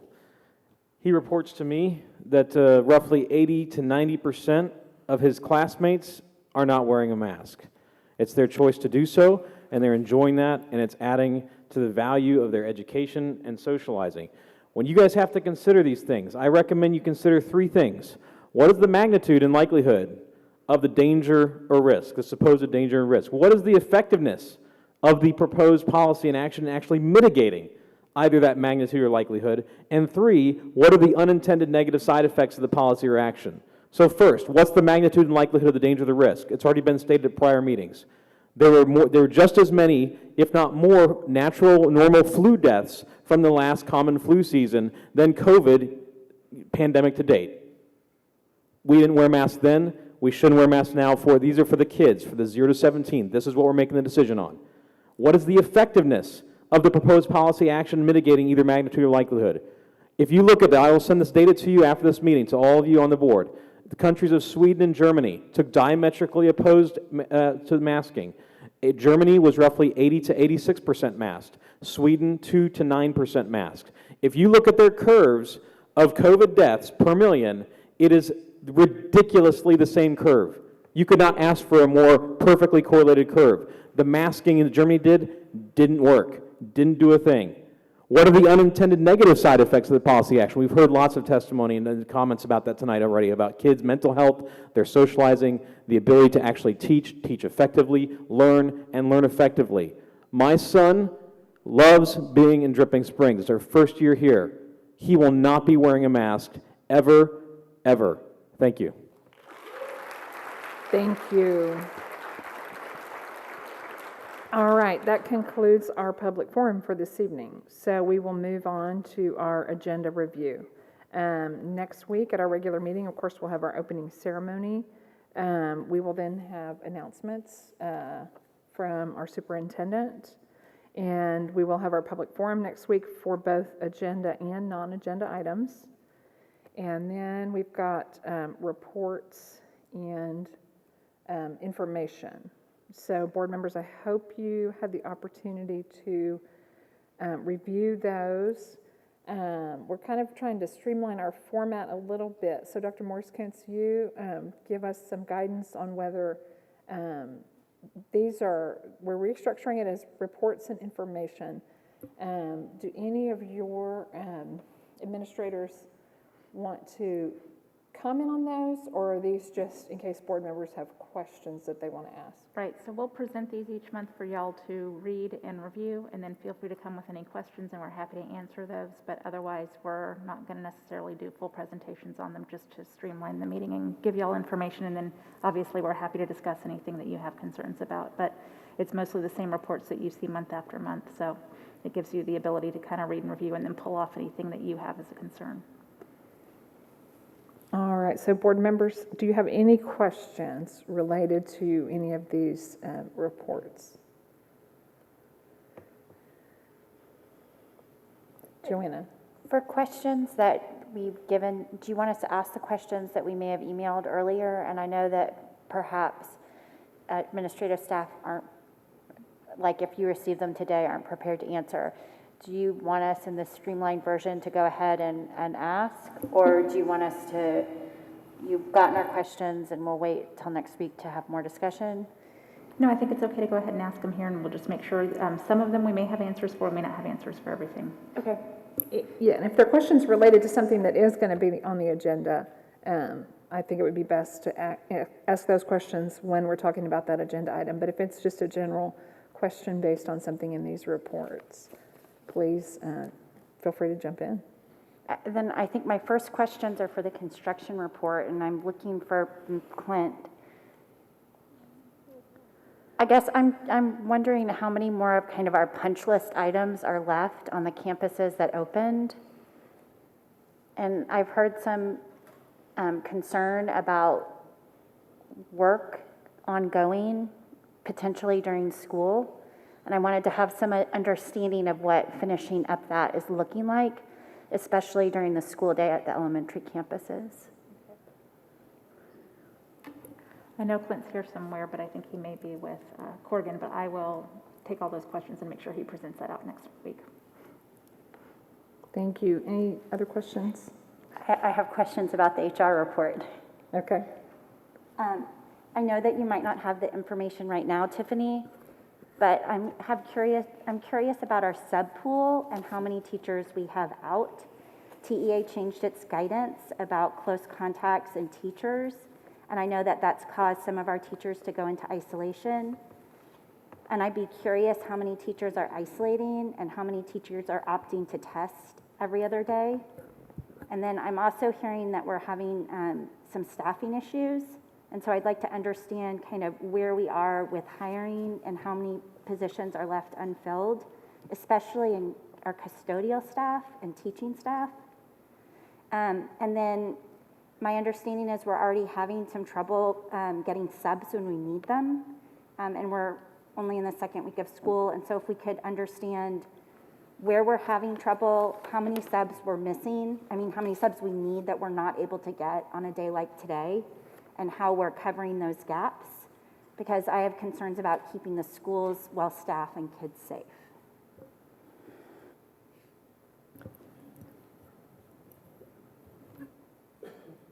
Tiffany, and if I can piggyback on that, and how are we dealing with the vacancies?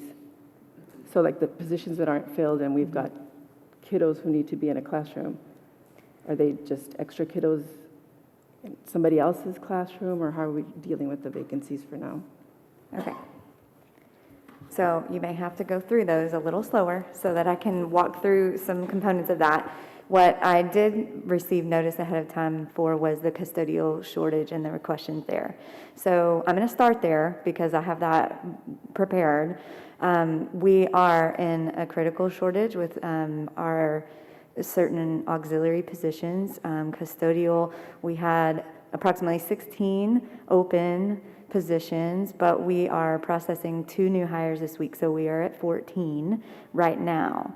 So we are advertising in different platforms. The Facilities and Construction Department has been very proactive, and we've met or spoken multiple times about this exact topic and what other things we might be able to do. Those include a range from things that would require superintendent and board level approval to things that we can try to do to make sure that we're meeting the needs of the cleaning, during the staffing issues that we're having. And so we have multiple recruitment efforts that are ongoing. We do have some open positions. Our Assistant Director of Facilities has worked very hard and attempted to contract with several custodial contracted services companies. However, they are, from our understanding, in a similar position as we are, and they are unable to meet the cleaning requests. So there have been several companies that just can't take our request for additional supports because they can't man that.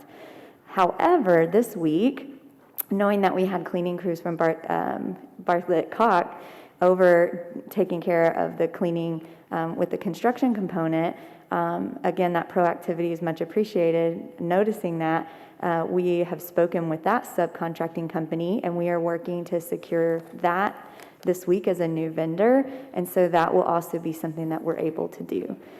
In the meantime, the custodial crews are disinfecting classrooms every day, spray disinfecting every day. Cleaning, such as mopping, sweeping, and full desk surface wipe down, is occurring on an A/B cleaning schedule. And then common areas are both being spray disinfected and cleaned daily. So those are happening. We've had questions about whether teaching staff are required to clean their own classrooms. The answer to that is no. The specific detail or the one piece of that they've done for many years in our district, regardless of staffing or COVID, is set their trash outside of the doorway, and that is still something that the teachers do help the custodial staff with, but that has been a long-standing help or assistance that they've provided, is setting that trash outside. So I wanted to just kind of walk through all of those details because I know that those were a series of questions that I received today and wanted to be prepared to provide that narrative for y'all. Thank you. I'm glad to hear that you may have a custodial staffing solution. We are too. Can you talk a little bit about how many teaching positions we started the year short? And then you may not know how many teachers are currently out, not just how many teachers have tested positive, but how many teachers are out. And then I've heard that at least today on 2 campuses we had sub shortages.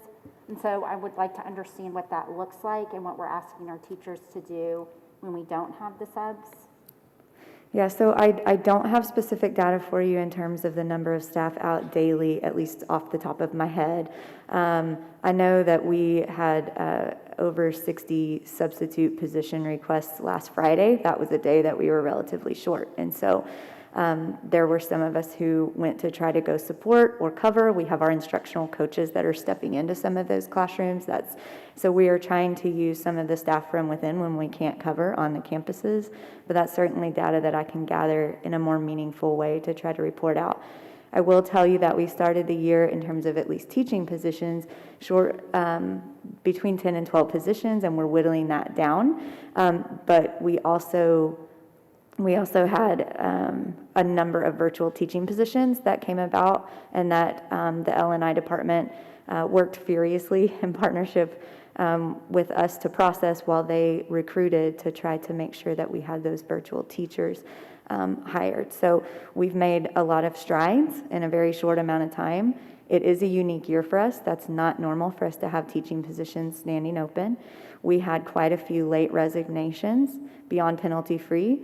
So we had to work through those one by one, find suitable replacements, but that also took time. In terms of positions standing open, I would say that we are, unfortunately, having absences that we're not completely able to fill with our substitute pool. We have looked at that, and there are two things that we're finding that are, maybe three, that are a complicating factor. We started with about 175 or so in our substitute pool. However, we're back in a similar cadence as we were last year, where not all of those substitutes are willing or want to come sub at this time, based on what they're viewing or the COVID numbers or surges that they're viewing. They are, some of them in an older population, some of them not, so they might have other health complications that they're factoring in. So what we are currently working to do is two things. We are working to call methodically our substitutes and get them enrolled into the new substitute management program. Those who implied that they were going to be active. One day we called 20 substitutes to walk through, and 5 of those resigned over the phone. So we're losing those. However, I choose to say, you know, if we're going to lose those substitute teachers, I don't want to say that we have a list of 175 if we have more like a list of 130 or 150, because we're wasting a lot of administrative time from the campus coordinators to the district office trying to call the substitute lists. So we're cleaning that list out based on how people have responded and whether or not they're willing to substitute now that the school year has begun. They indicated over the summer an interest. And so we're working to whittle that down so that our administrative time calling people will be more effective. So we're working on that. As far as hard data on filling and vacancies, I need to look at our report system, but I also need to gather that data in discussions with campus principals. It's my understanding that this is not unique to our district. It is not. So other districts in the area are also having problems recruiting teachers and recruiting substitutes. Yes, it's quite a unique year. It is difficult to particularly for the auxiliary positions. It was interesting to have a series of questions on our custodial staffing, because I received that after I had a group of our HR networking professionals emailing, asking, who do you use for contracted custodial services? Because they're having shortages as well. And so, you know, that networking is very helpful, but it's also very telling that there's others in the same boat having some of the same shortages in staffing as we are. And you may have seen in the Austin area, there's just a teacher shortage. I mean, Austin ISD was starting with a significant number down. It's just area-wide. And I think part of it is probably the pricing. You know, home pricing is so high that people don't necessarily need to teach. And so we lose some teachers to, you know, other professions are staying at home. We do. We also had a number of relocations that occurred, some of them all the way up through the last minute. And we didn't have a lot of relocation the summer before that. So when we're able to really dive into the teacher turnover, that was the number one cause, the number one reason for leave. But that was in many ways 2 years worth of turnover, because things were kind of suspended in the summer, and not many folks relocated and made those moves. And so we noticed that number jump, and that's what I attribute a lot of that relocation to. So then do some of the classes have way more children than they should at this point because there aren't enough teachers to take certain spots? No, we have the master schedules split out. I might have to, you might need to email me about what you're specifically hearing or seeing, but we do have the master schedules are there, and we're still running the substitute classes, and we're still having to fill sometimes internally within the campus with our instructional coaches or other staffing. So, I mean. And I'm just going back on when I worked as a teacher. So if we had a teacher out and we weren't able to get a sub, that teacher's classroom is usually would split out. Are you talking about splitting classes? So if a teacher is having, for example, you know, I think I received a message today saying there were 4 teachers out at a specific school. So 4 classes, and they weren't able to get subs.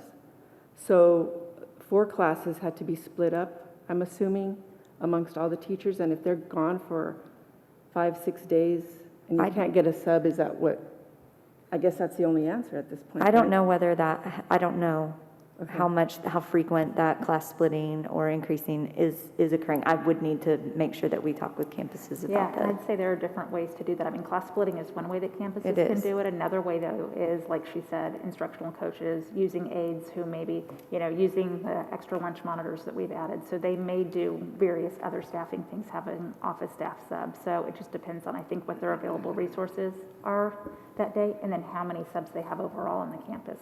There's always a little bit, principals have a little bit of internal movement that they can do. And so it just depends on, was that 4 and that was 4 across the campus, or was that 4 plus another 5 who were already out, and so it was 9. And so I think you get to the splitting usually as a last resort if you don't have other subs for the other things, and then you've kind of exceeded your number overall. And I'm not sure if I didn't understand, but for example, let's just say the high school, I think I read that they needed a social studies teacher. So if there aren't subs, where are those children? Or who's teaching that class? Is it admin? Sometimes an admin will step in. Sometimes another staff member of one of 2 conferences have stepped in. I have heard that some. And then sometimes it's the instructional coaches on the campus that are stepping in. So, yes, that is happening with some admin. That is happening with some, colleagues. That's happening with some instructional coaches. And I know, is there a conversation going on with any of the districts, since everybody's kind of in this kind of position, about emergency certifying teachers, or has that conversation started? I know the school year just started, but. We've been utilizing our District of Innovation as we're authorized to do with the appropriate qualifications outside of certification in our STEM courses. We have utilized that. We've also heavily utilized alternative educator programs. So where they receive an intern certification and a statement of eligibility, have passed their exams, but are dependent on providing, having full-time work before they get their intern certification. So we're relying on some of those methodologies that more heavily than we have in the past, and recruiting more broadly and trying to train up in the profession because of the shortage. And I just wanted to go back, Marissa, I wanted to make sure you don't think we're dodging your question. It's No. just that I think there's many different ways that a campus will handle it, and it just kind of depends on the threshold of that day. APs might step in, but it might also be that they have a full, 504 meeting load that day, and so then they're not doing that because they've got other duties. So it depends on the day and the time and the class, and so there's no one size fits all for how they backfill when they're short a sub. So Dr. Marskowitz, I would just ask, I know y'all are doing this and watching it carefully and keeping an eye on it, but yeah, if you can just kind of keep the board updated on how that's going, because it sounds like that's going to be our challenge. Where we're going to, if we are going to struggle to keep campuses open, that it will be most likely because of personnel and not having the staff that we need. So if y'all can just kind of, keep an eye on that and keep the board updated on that. So, I have a question while we're on the topic of HR. I want to get a really clear understanding of what's going on, because I hear a lot of muddy conversation, and I want to make sure the audience is very clear. Is this actually just the time that we are in and the surrounding districts, and this is just struggles everyone's having regardless of it being a COVID year, or are these specific COVID cases we are talking about, or is it specific COVID protocols we're talking about, or something additional? Because there have been some changes that we will obviously hear about tonight in terms of HR specifically that was given to us by TEA, about in terms of testing and quarantining and things like that. So I guess an overall understanding of what is causing these issues. To my understanding, kind of what I'm hearing, to simplify things, because I know sometimes listening, y'all have no clue what we're talking about, okay? So custodial staffing sounds like it's a supply shortage across the board, across the nation, and that's sort of just a national thing. I understand that.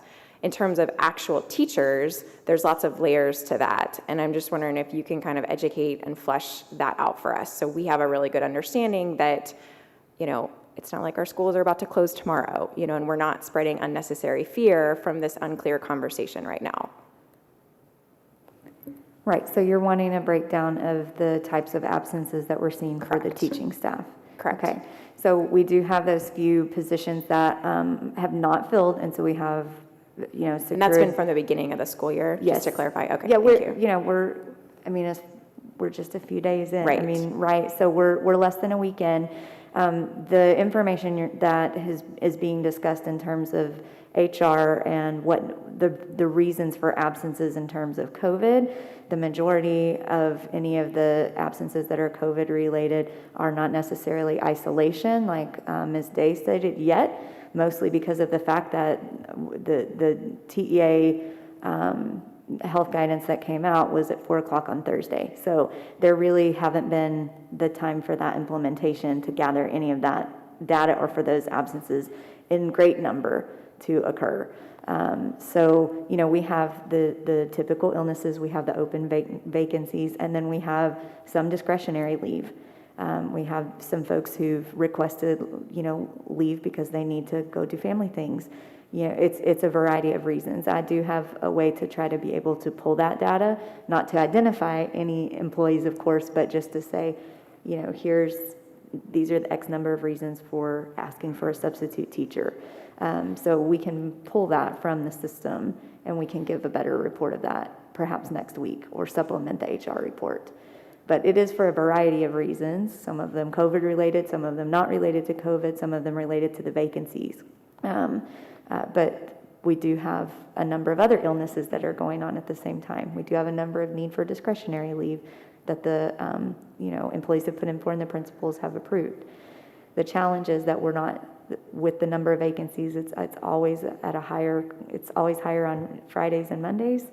A lot of stuff is going on during the week, and those are harder days to fill substitutes. So sometimes the absences aren't that much more perhaps, but the substitutes aren't as available, right? Because their preferred work days may be Monday through Thursday.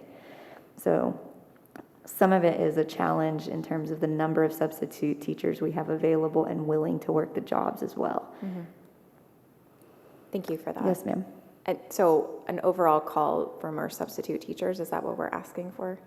Yes, we would. And we send blasts out and we ask for long-term, short-term, fill the day. We get creative, and we have a lot of wonderful substitute teachers who are working very hard and very responsive to that, and we appreciate them very much. And so, and we are continuing to onboard, as we will, monthly, several times a month, whatever we need to do. We're doing those orientations very regularly.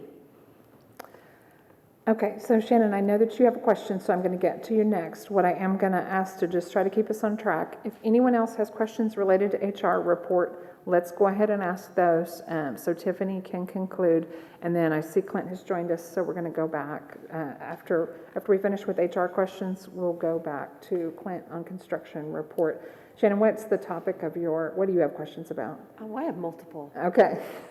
Tiffany, I'll bring this up with you. We'll talk later. I mean, it's not, I don't think it's kind of putting you on the spot a little bit, but I mean, I do want to talk to you this week about maybe what those thresholds look like, where it becomes of concern. And I'm not asking for detailed information by campus or anything like that, but I kind of want to get a sense of, especially with the new guidance we have, and let's just say that occurrences in, you know, quarantine goes up, et cetera, COVID cases, I kind of want to get a sense of what that threshold is. But I can have that offline. The other one is financial, so carry on. Okay. Any other HR I'd like to hear their answer to that now, please. What the thresholds of concern are? Yeah, I think the public should understand this kind of information without a backdoor conversation. Let me clarify, that was not going to be a backdoor conversation. It was time to give you to assemble, and then we could talk about it in the next meeting, that it would come up from that, because we do try to bring those back around for the next meeting. So it really was more of assembly questions. I can really flesh out my question with Tiffany, and I really understand what I'm asking for. So that's really what that purpose of that was. But Madam President. Yeah, and that's what I heard, that you just need some time to really gather that information. I think it's obviously critical information. It's obviously, you know, what we all are concerned about. So if y'all are able, as I said, Dr. Morris to kind of assemble and keep us updated throughout the week. But yes, if you next week can, have more time to put that information together and share that publicly next week so everyone can hear it. Yes, ma'am. Are you comfortable with that course of action? Yes, ma'am. Okay. Thank you. All right, any other HR questions at this point for Ms. Duncan? All right, let's jump back to construction. I know there were some questions, Joanna, that you had. Clint has joined us, so let's go back to that. And then Shannon, we'll turn to you on your questions on other topics. Excellent, thanks. I didn't see you. Did you hear my questions, Clint, or do you want me to repeat them? No? Yeah, I was actually, I know that at least one of them had something to do with the punch list, and I was out in the lobby talking to the architect about one of those items. So if you don't mind repeating it, it would be great. I know that work is not completed on some of our campuses that we've opened, and I've heard some concern about it. So I'd kind of like to know where we stand and what's going on and whether any work is going on during the school day when kids are in the building, and if so, what that work entails. Okay. So primarily the work that's going on now is the punch list work. I would say the one, significant exception to that would be some landscaping work that's happening at Walnut. So that's work that's happening outside the building. It's primarily laying of sod on the new field that's in with the track off to the just to the south of the main campus across the back bus loop drive, and then also the sod landscaping that's going on in that shared amphitheater area. So the vast majority of the work that's going on during the day, especially or primarily at Walnut, is that landscaping work, and then outside of that, Bartlett Cock on Cypress Springs and American at Walnut do a really good job of working with me and also coordinating with the campus principal on anything that they're doing. If it's very quiet, non-intrusive punch list work, they might, have someone, in the building. Like, for instance, we're doing, I believe tomorrow, the push buttons that activate the ADA doors out at Cypress Springs. So, that work is being coordinated with myself and Kelly to make sure that there's no interruption of instruction. So those types of smaller items may be done during the day, but again, they're coordinated through myself and the campus principal, and then most all of the punch list items work that's going on in the building is scheduled for after hours. So that work inside the building typically doesn't start until 3:30 or 4. One of the things at Walnut that still needs to be done in the building is some of that the wood-looking material that's on the ceiling in several different areas of the building. There was a portion of that material that didn't match that had to go back, and there's material shortages that we all hear so much about, and so that material is actually arriving on site tomorrow. And they'll start doing that work, between the hours of 4 and midnight over the next few days to complete that work. All right, any additional questions for Mr. Pruitt related to construction report?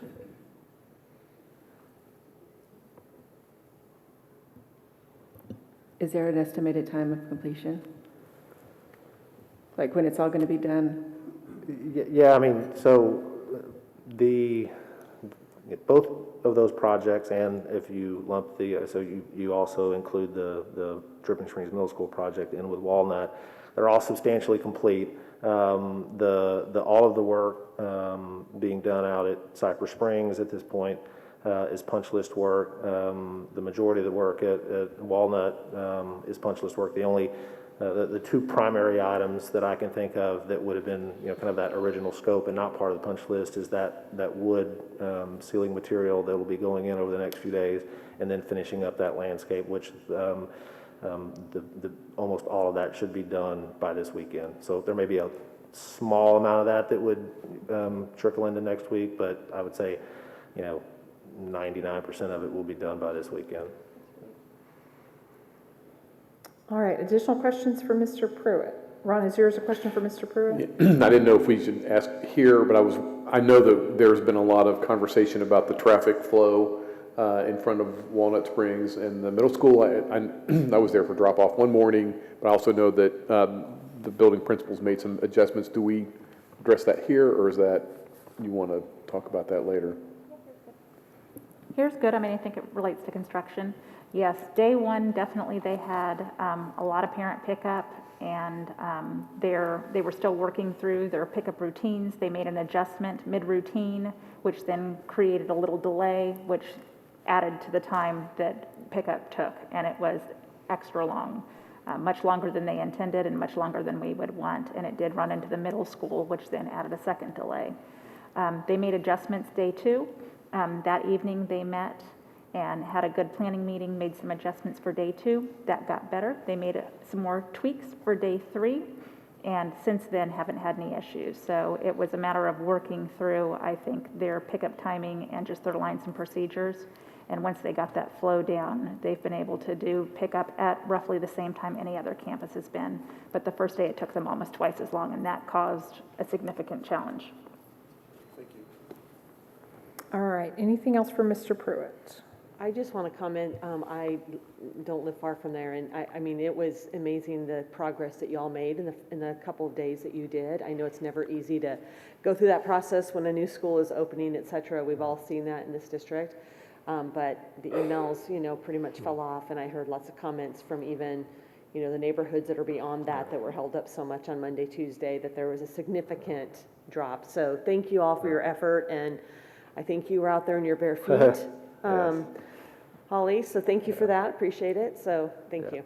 Well, the campus staff did a fabulous job, as Holly mentioned, making adjustments from day one to day two to day three. I literally met with Melinda this morning to look at, how they can even try to further improve, like morning drop-off.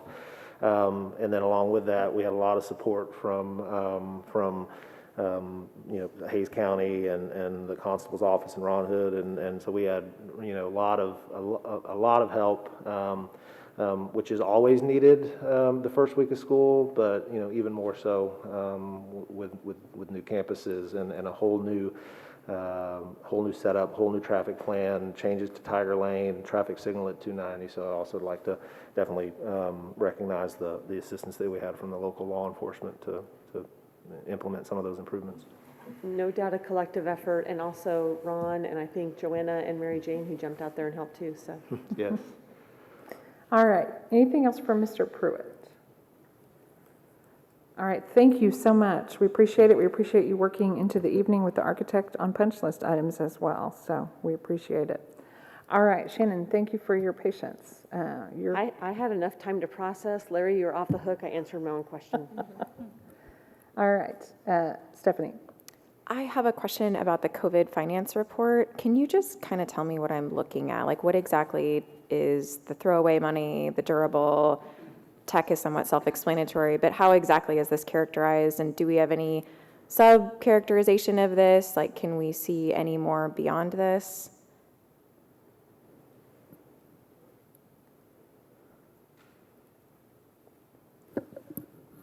There we go.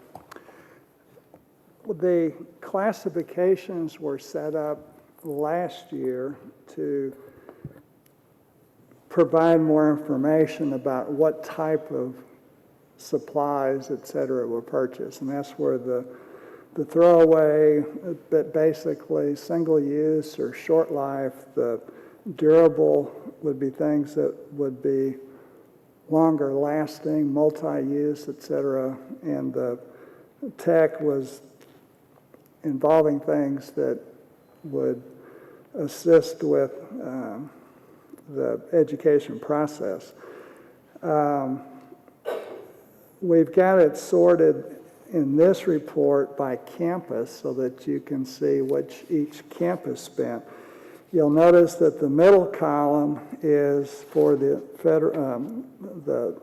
fiscal year to date activity for 21-22, and in the month of July, there apparently wasn't anything ordered that was COVID related, but the board had asked staff last year to provide information about what kind of expenditures the district was incurring with respect to the COVID things. And the breakdown with the throwaway, durable, and tech was the framework that kind of came in from last year. Does that help, or? I guess, I'm sorry, can you just get a little granular for me? Like, so throwaway, is that like specifically masks or, okay. And I know that we do, I think, have a continued supply of masks that were unused. So some of these things are leftover from last year's monies.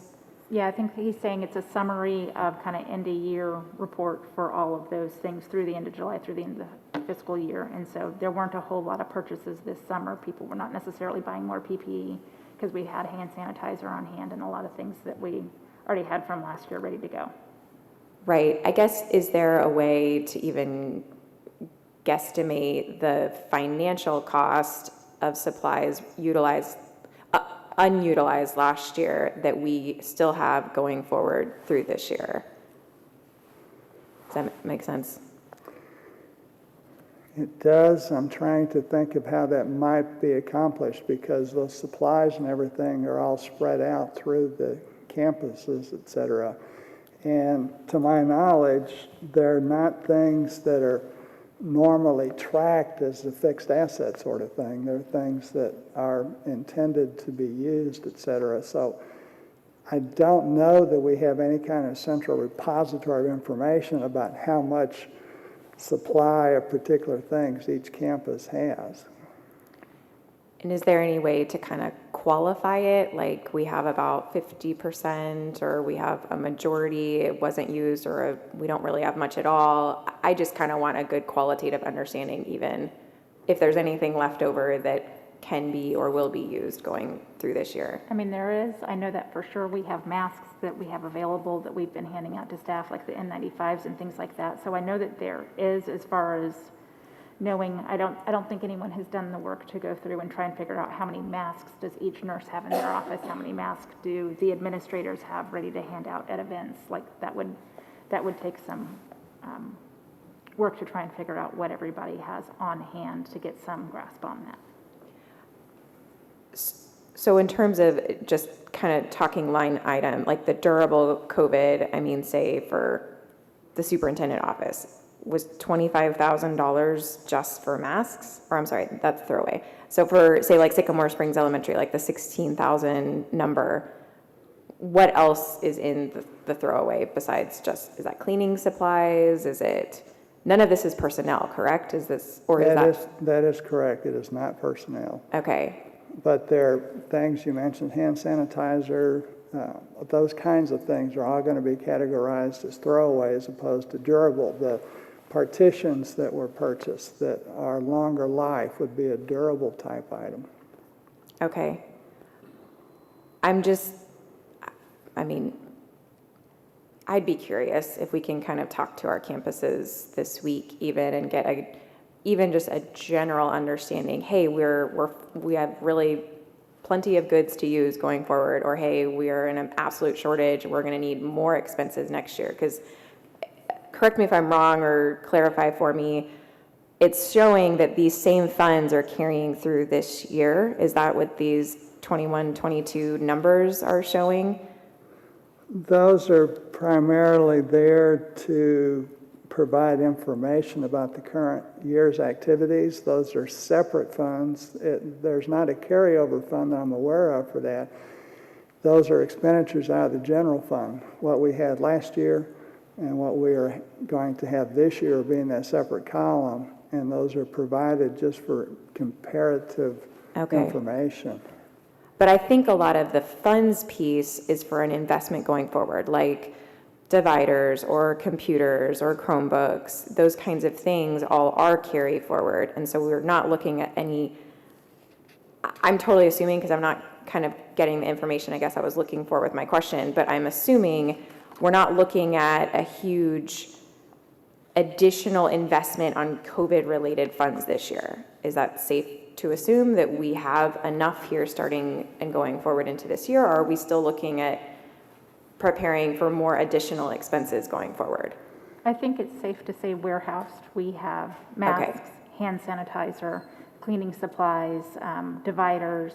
You know, we may need a few dividers here or there. Some campuses may have more requests for them than others, but principals have been sharing between campuses. So yes, at this point, I'm not aware that people are desperately seeking any particular COVID-related items.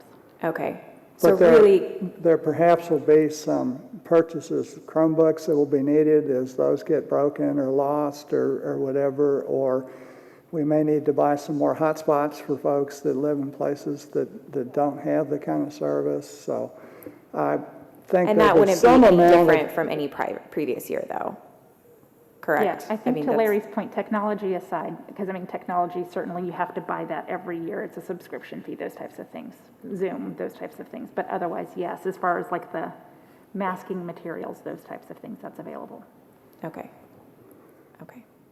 I think that answers my question. So pretty much what we're looking at in terms of a budget standpoint, or I mean, not even necessarily budget related, but in terms of resources, personnel is a much greater issue right now than actually PPE or what have you in terms of like financial investments we need to be making. Is Absolutely. that safe to say as a Yes, board ma'am. district? Okay. Okay. And then can you give me an example of durable? I guess I'm just, I don't understand how we spend $21,000 on even something that's a durable related, but maybe please educate me if dividers are worth $21,000 in our high school. Well, that was just one example of the durable kinds of things. And what other things does that include? I would really want to touch base with the staff that helped organize those things last year, because I wasn't here for most of that. I know that the dividers were part of it, but that's just one small part. There was a lot of other stuff that was purchased for that, but I can reach out to those folks and try to have more information for next Monday's meeting. I think it's helpful. You know, we're going into infectious disease season, into the fall and into the winter. And, you know, I know that there's a lot of fear and concerns in the community. And I think we also need to understand that there's a price tag attached to a lot of these things as well. Sure. And if there is inconsistent science behind a lot of this and inconsistent county and health guidance behind a lot of it, and also we have some financial issues in our district, and this is also a huge hit to our budget, I think we need to be very careful with how these expenses are used and how these resources are utilized. Sure. Thank you. Okay. Any additional questions for Mr. Kaiser related to the financial reports? Okay. Any questions related to any of the other reports we haven't talked about, that being L&I, bond report, or superintendent's report? All right. We will move on to presentations and discussion. So next week, we're going to have a presentation, the DSEF annual report and presentation next week, correct? All right. Yes, they'll both be here next week. Audrey Pendergrass, who is the executive director, and then George Gomez, who's the president of the Education Foundation, will both be here to give a presentation, an update on their annual report. Excellent. Board members, any questions that you anticipate at this point that you might want to share, so they will know to address those next week? Stephanie?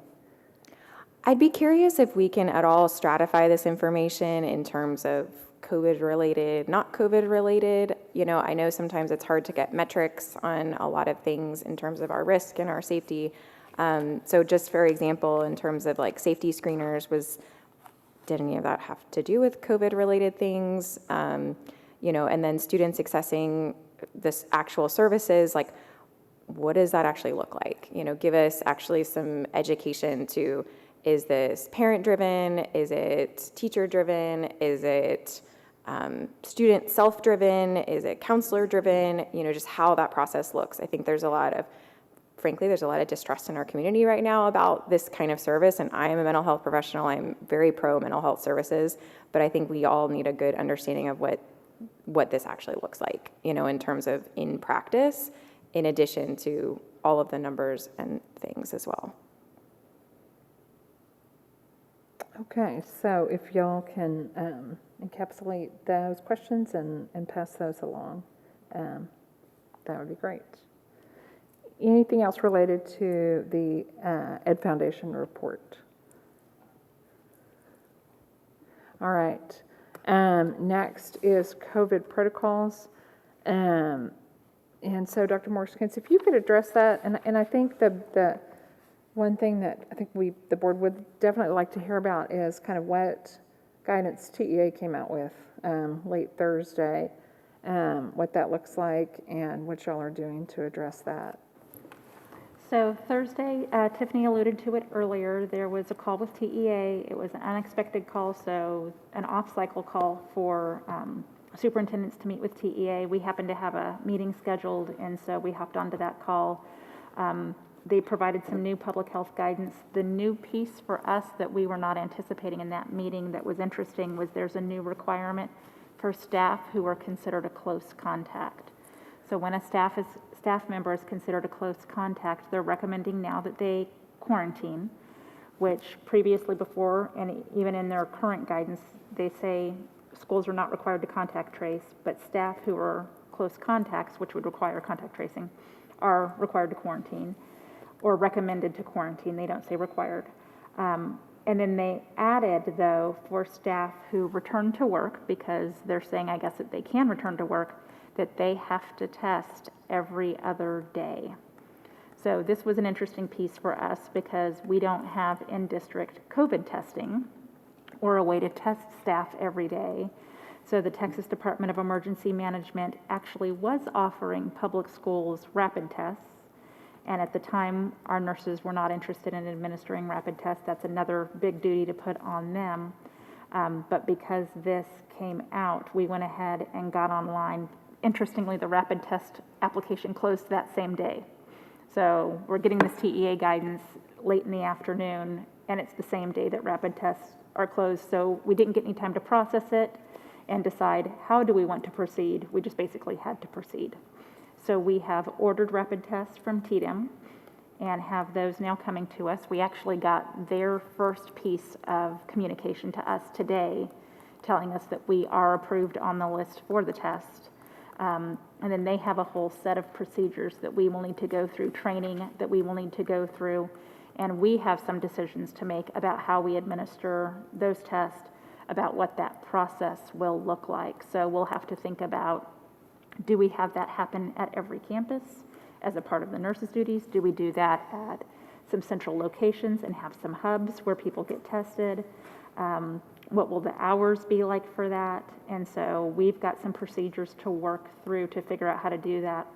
In the meantime, as Tiffany shared, we do have some staff who are close contacts, and so those staff members were recommending that they self-test every other day to come on campus. There are tests that are available. You can get the Binex Now test at CVS, Walgreens, those types of places, and so there is testing available. So again, it's one of those things that really they haven't given us a lot of guidance or procedures on. They've just added a line that said, go do this, and it wasn't very well timed anyways. So we're working through that, but wanted y'all to at least be aware of the new information that's come out, that that's a change for us. It's not in our protocols right now. We will work through that and get a plan for that together pretty quickly, but wanted you to be aware that we are going to have to make that change as a part of the guidance and figure out how we would like to implement that. I'll stop at that piece, and then there are some other pieces to share too. Okay. Yeah, why don't you go ahead and share what else you want to share about protocols, okay, any changes that have been made, and then we'll take board member questions for you. Yeah, the other thing that TEA shared at this meeting that we thought was pretty important is they are not going to be providing waivers for school closures. So last year, you may be familiar with, during the time in which schools closed, they were giving waivers for that. They are not doing that this year. So if schools close, then they are expecting them to have minutes within their calendar or to make up those days. So that's just an important piece, again, you know, as we're talking about COVID and wanting to keep schools open and wanting to keep kids healthy. We want to keep kids healthy for all reasons, whether it's RSV, flu. It's really important to us that our classrooms are healthy and that kids are in school. But in wanting to keep kids healthy, It's just really important because we also know that there's not going to be any grace on that. And so it does look a little bit different from last year as far as the expectations around that. We have been reviewing our procedures as we're working on implementing those. We did have some limits on large gatherings that we had some challenges with at the start of school. We had a parent who spoke earlier talking about breakfast, so that may still be an area of challenge, but we have been working through to make sure that families who had those opt-outs for large gatherings, that they had an alternate place to come in the morning and opt out to. And so we've been working through a couple of different places where we know we've had some places that we were struggling to follow the protocols or to get our protocols implemented well, and trying to make adjustments as we're going through this first week of school and making sure that we make changes to make sure that we can accommodate what we have committed to families so that they're actually having that. We know that particularly at middle schools, once those tutorials start, that really pulls a lot of those kids out of that cafeteria and disperses them through the building, which keeps that gathering number from being too high. Principals are also currently watching their morning gatherings to make sure that as kids are coming in the morning before school, that if the crowd is getting too large, that they're able to disperse them and send them on to their classrooms. So trying to work through some of the issues that we know we have. And the last update that I wanted to give y'all was around our Child Development Center. We have had our first classroom closure. So we had one classroom in our CDC that had to close. We had 2 positive adults, and it was in the 1-year-old room. So with the little ones, where they were picking up and holding them close, and talking with the health department, which is a requirement that we report to them for when we have a child care positive case. And talking with them, their recommendation was because of who was positive, which was the adults, and the contact that they had with all kids in the room, that we closed that classroom. So we did that. And because it's our child care center, that obviously is our employee care center. And so that had 12 children in it. And so that affects some of our employees, which may also be a piece of the teachers that you are seeing out. Maybe some teachers who have some little ones who are now home as a close contact to an adult. So just wanted to make sure that you had the information about why we closed a classroom and kind of an understanding of what that impact is and the ripple for what we closed and how that ripples across our district, which I think ties to the other questions from earlier. So. All right, thank you. I see we have a lot of board member questions. Shannon, we will start with you and then we'll move down this side. I have many, but I'm just going to start with one that just high level on the website. Can we move the COVID dashboard up to the top so it's a much easier accessible piece or a link or something that when people get onto the website that it's a very quick link so they don't have to look for it quite so much? Yes, we can move the dashboard, and we are working on some pieces on the website trying to take our protocols and make them a little more visually understandable, since it's a lot of text and we know everybody doesn't want to read a whole booklet in order to really understand what are the things that we're doing. I still am getting some emails from parents asking for various things that are already within our protocols.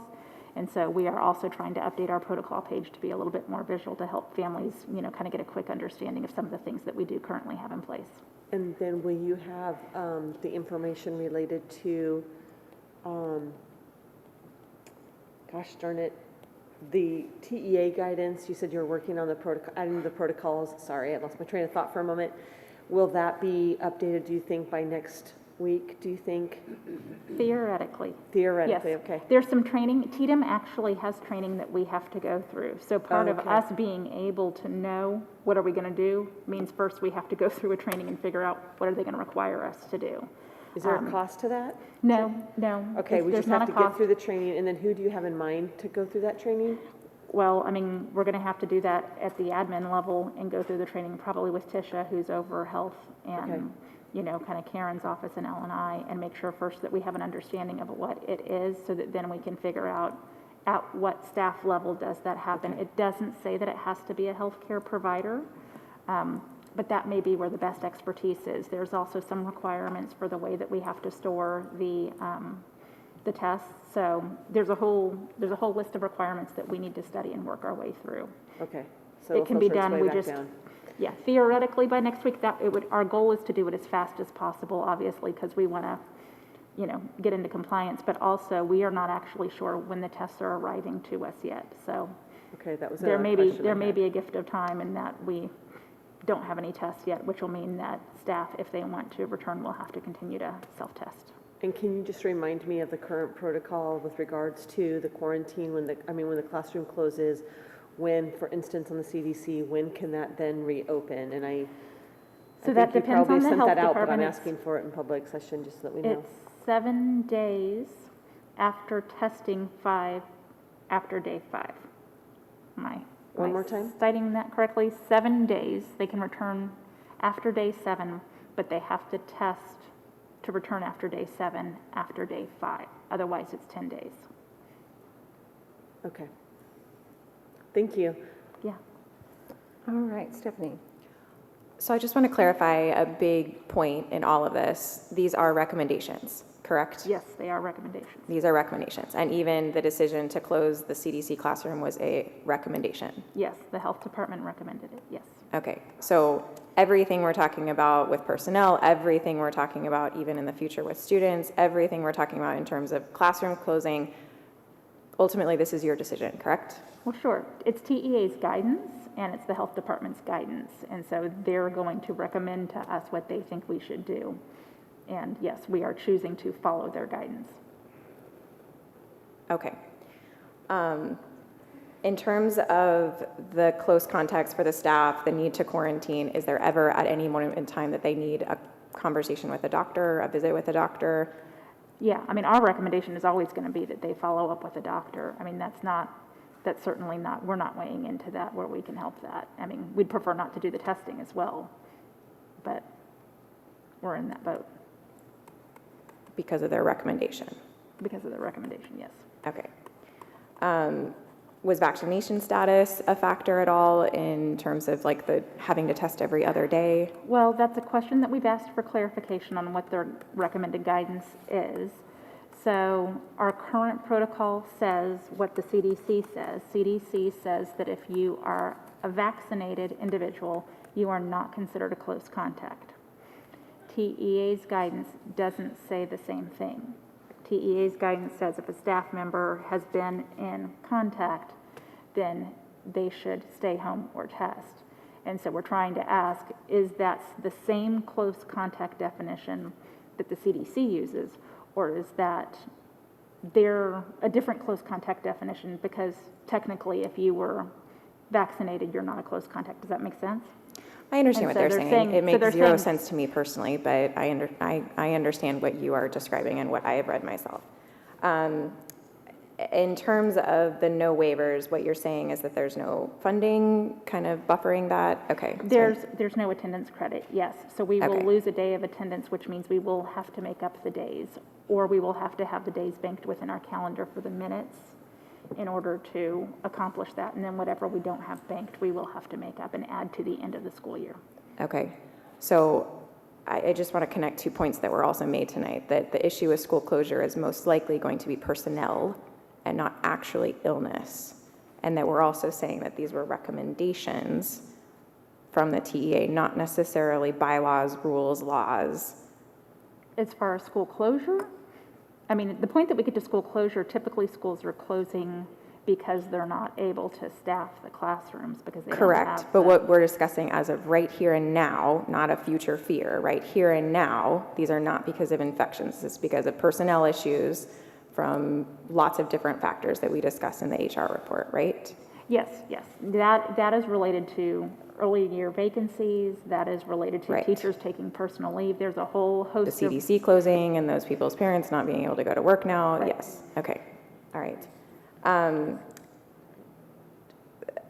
How do the teachers feel about this?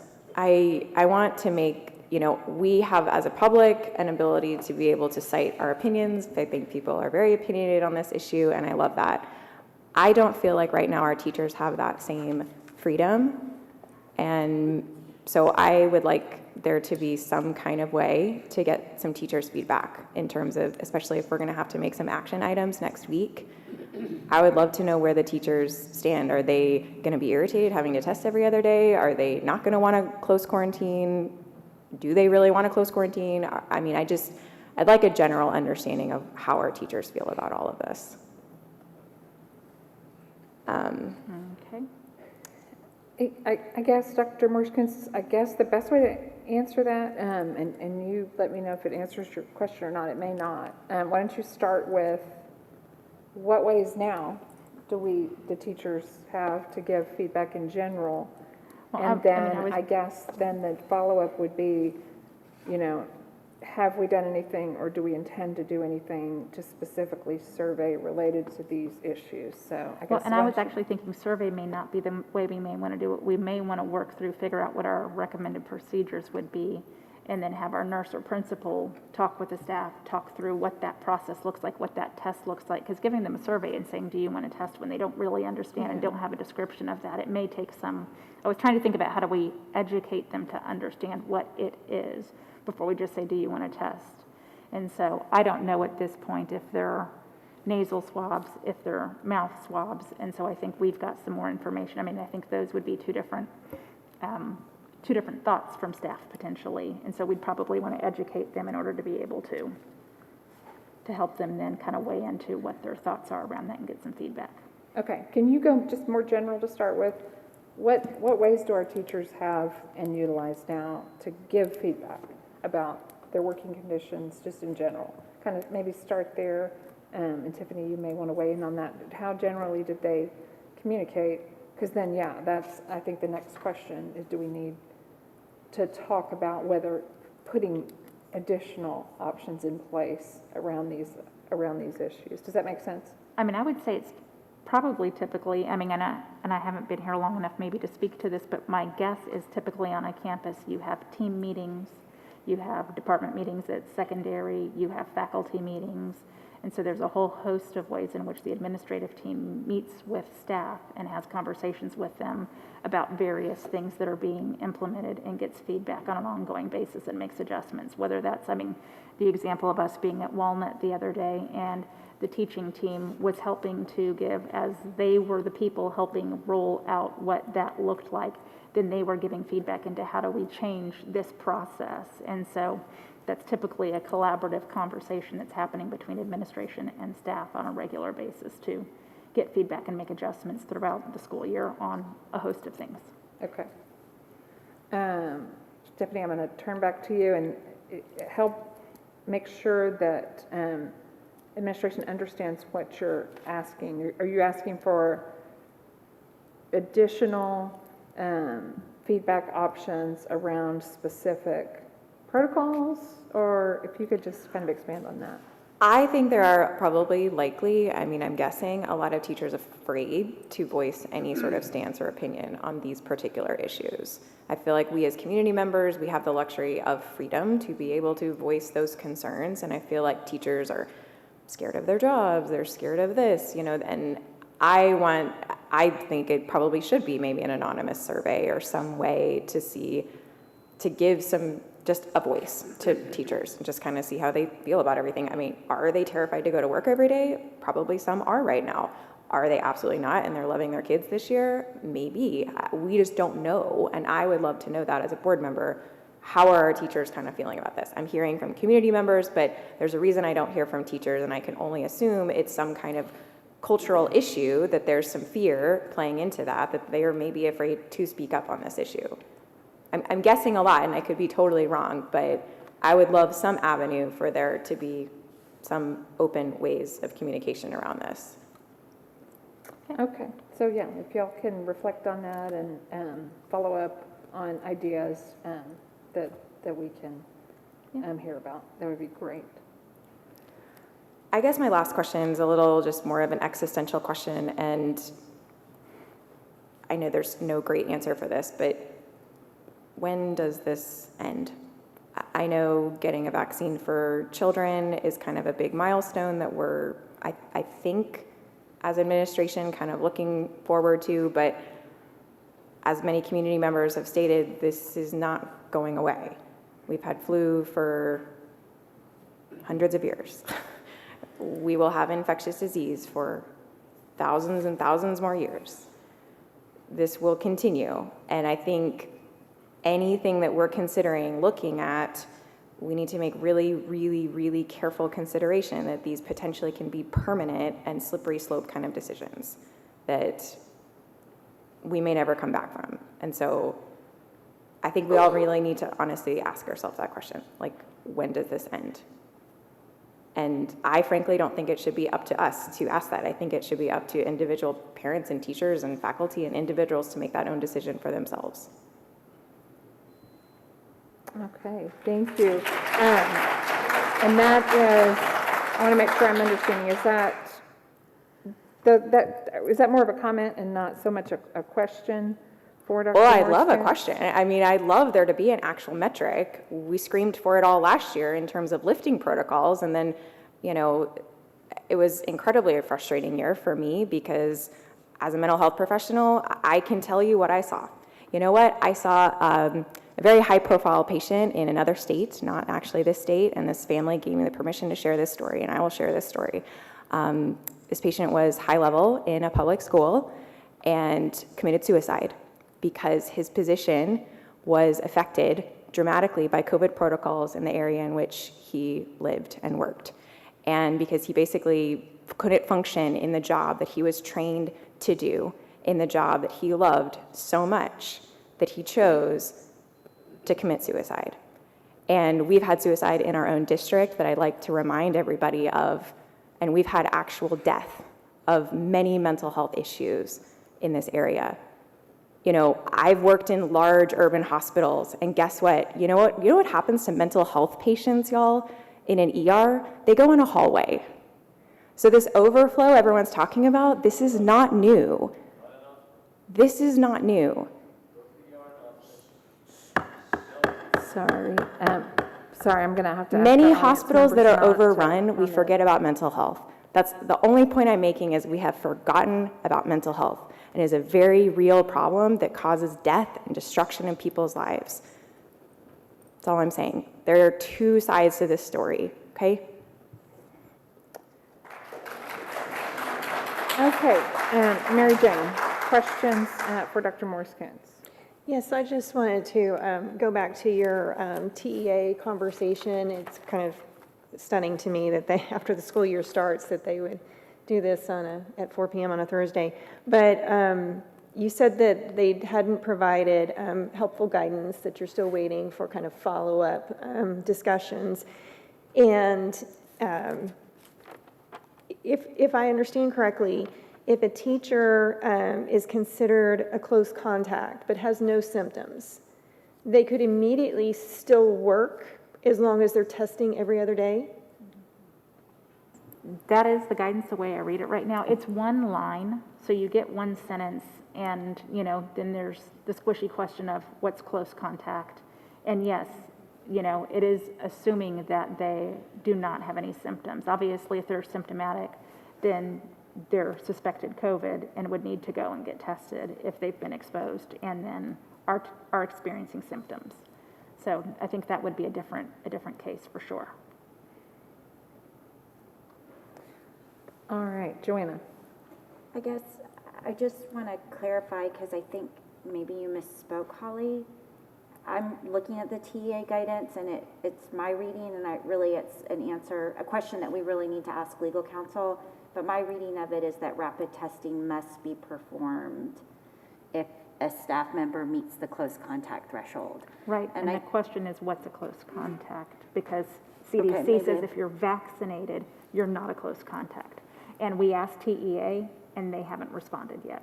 Okay, so now I'm understanding. Does that make So sense? yeah, so the testing is I agree with required. you. The close contact is what we're not clear on. And it's because CDC has a definition. TEA didn't give a definition for what's a close contact, and CDC's definition excludes you if you're vaccinated. Okay. Which we kind of read it, we think right now, to be all staff vaccinated or unvaccinated.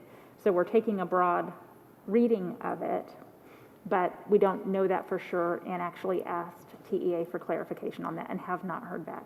Okay, that's great. Then you help me understand it more. When we start talking about no waivers, how many days do we have banked in the calendar at this point? Do we know? 3 is what I believe. 3? Karen may have to We're going to hop in have here. 4, essentially. 3.5 to 4, depends. You have an action item later that will address that professional learning, 2,100 hours that we can apply. Well, And so, that explains that, that action item. But then my question is, at what point do we need to start thinking about adding additional banked days to the calendar? Because I know that families are going to want to know if there's a potential that school is going to go longer. Then, I mean, we all hope and we all do not want that to happen, but if it does, what's the plan for making sure that people can plan their summer vacation, plan their kids going to camp, have some idea what to expect, just like they would if there was another snowpocalypse or, something like that happening? There's a couple different ways that schools do it, and so I would say it depends on at what point you have your closure. If you have your closure in March, it's really hard to make adjustments other than to start lopping off holidays within the calendar and adding to the end of the year. If you have a closure in October, that's a totally different ballgame, and you can add 3 minutes, let's say, and add it on to the year and build that in. So there's different ways to do it depending upon when it happens, and so it's a little bit of a hypothetical to say, here's how we'll do it, because it's kind of depend on where it falls in the year. But there are options for ways to pick up some days within the calendar. Okay. The good news is, we also have bad weather makeup days in the calendar as well. So there's a few extra, just not the 2,100. Okay, great. and I would say the good news is we have some days. So, because certainly some districts don't have any days banked, and when you don't have any days banked, you're starting at a pretty big disadvantage. Thank you. All right. Yeah, I guess I just want to follow up on Joanna's question, and we will have the opportunity to consult with legal counsel in closed session. But yeah, I'm looking at the TEA guidance that came out August 19th. It seems to say that the Executive Order GA 38 gives TEA the legal authority to publish requirements, and that then they have the effect of state law under 418012. So that's what I'm confused about. Are they recommendations we can choose to follow or not? Or are they requirements from TEA? Or is that a question for legal counsel that we should I will hold not up? play lawyer, so I Okay. know. I would say that's a question for legal counsel. Okay, perfect. All right, Shannon. And I'm confused around the whole vaccinated piece, because even asking or having them prove that they're vaccinated, if you go by the CDC guidelines of what that means. So I also want to hear that piece from legal counsel as well. Yeah, I think that's a fair question too, because right now we're not stepping into that world. We're basically advising staff that is the process, but we are not asking staff to provide vaccination cards or anything like that. And the TEA guidance does seem to give, I don't know if it's different requirements, but it does seem to address this is what will be the case for staff who are not fully vaccinated. Right, I agree. So, okay. All right. Any additional questions from board members on this topic? All right. All right. We will move on to our consent agenda. Board members, any questions or comments related to anything on the consent agenda? Mary Jane. Just a question about the attendance times. At high school, that is different, and so, and that, I'm sure you have a great reason, I'm not questioning that, I just think that it should be communicated, because I know I've made appointments for my child based on making sure he gets attendance credit, in the morning. So it's a pretty important message. Right, and when we worked with Ms. Gomez with the high school, she said that time she was a little bit flexible, but we landed on that time where we would have most kids in the building. The master schedule dictates that not all our kids are going to be here at the beginning of the day, and so we had to fluctuate with that, with the understanding that next year will look different, but that we're going to purposefully and strategically build that master schedule so that we can have that morning or early afternoon time recapped. No, like I said, as soon as I saw that, I thought, well, that's why. But I just think it's really important to communicate that to parents, because, most of us will try to schedule appointments around that cutoff time. That's a great point. Thank you. All right, I'm going to go to Joanna and then Shannon. Joanna? So I promise that I'll suggest to move some things onto consent agenda, but I was wondering if we could move off of consent agenda the MOUs for Delmed T-Chat and Vita Clinic, just because I think it's so important for folks to know what the mental health, like what supports we're offering, who we're contracting with, and what options they might have and their kids have through the school district. All right, any objection, Dr. Morskins, to moving those? Okay, all right, so we will move those to action items. Shannon? Thank you, Joanna, because that was a question of mine as well, because we do have such a priority with mental health, and it's such a big concern for us at all times. And I do like, Dr. Kidd, I like that, the high school one, the times being different, but my question is, I liked it because I thought those who have the first period off or the last period off, they don't get counted, right? And so this gives us more chance for success. But to Mary Jane's point, we started bringing this up shortly after we got on the board, I think a couple of years after we got on the board, that we started saying if we really communicate. And that seemed to go over really, really well. So I think the earlier that we're communicating, like Mary Jane said, the better for sure. But if they have a off period, that is absolutely counted as absent. So the chance for success in our numbers should go up at this time, theoretically. Yes, theoretically. We always like that early morning hour, but when Angela looked at our master schedule and looked at the flow of students and also ensuring we had lunches that were not too overly crowded, making sure we had our seniors here, that was the time they pinpointed as a campus leadership team and requested that change. And this is the first time we've had it at this time. Yes. I'm really excited to see what that's going to look like compared to 2 years ago. That's going to be I like the word excited. All right, board members, any other questions, comments related to consent agenda? All right, we will move on to our action items. The first one will be adoption of certified appraisals. Mr. Kaiser, do you want to This is just a routine action that the board takes every year. We get our appraisals from the Hayes and Travis Central Appraisal Districts, and this is just a report of what the numbers show, and then the board adopts that as the official certified appraisal roll. All right, board members, questions. Shannon? So I'm concerned about the language.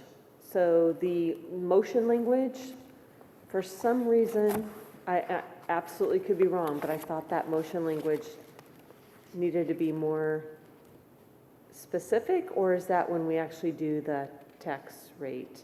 I just want to make sure the language, that we have the language covered is all. It doesn't have to be addressed right now, but the motion language has all the details that is necessary. Okay, we'll double check that and make sure that's legal for next week. All right, additional questions? All right.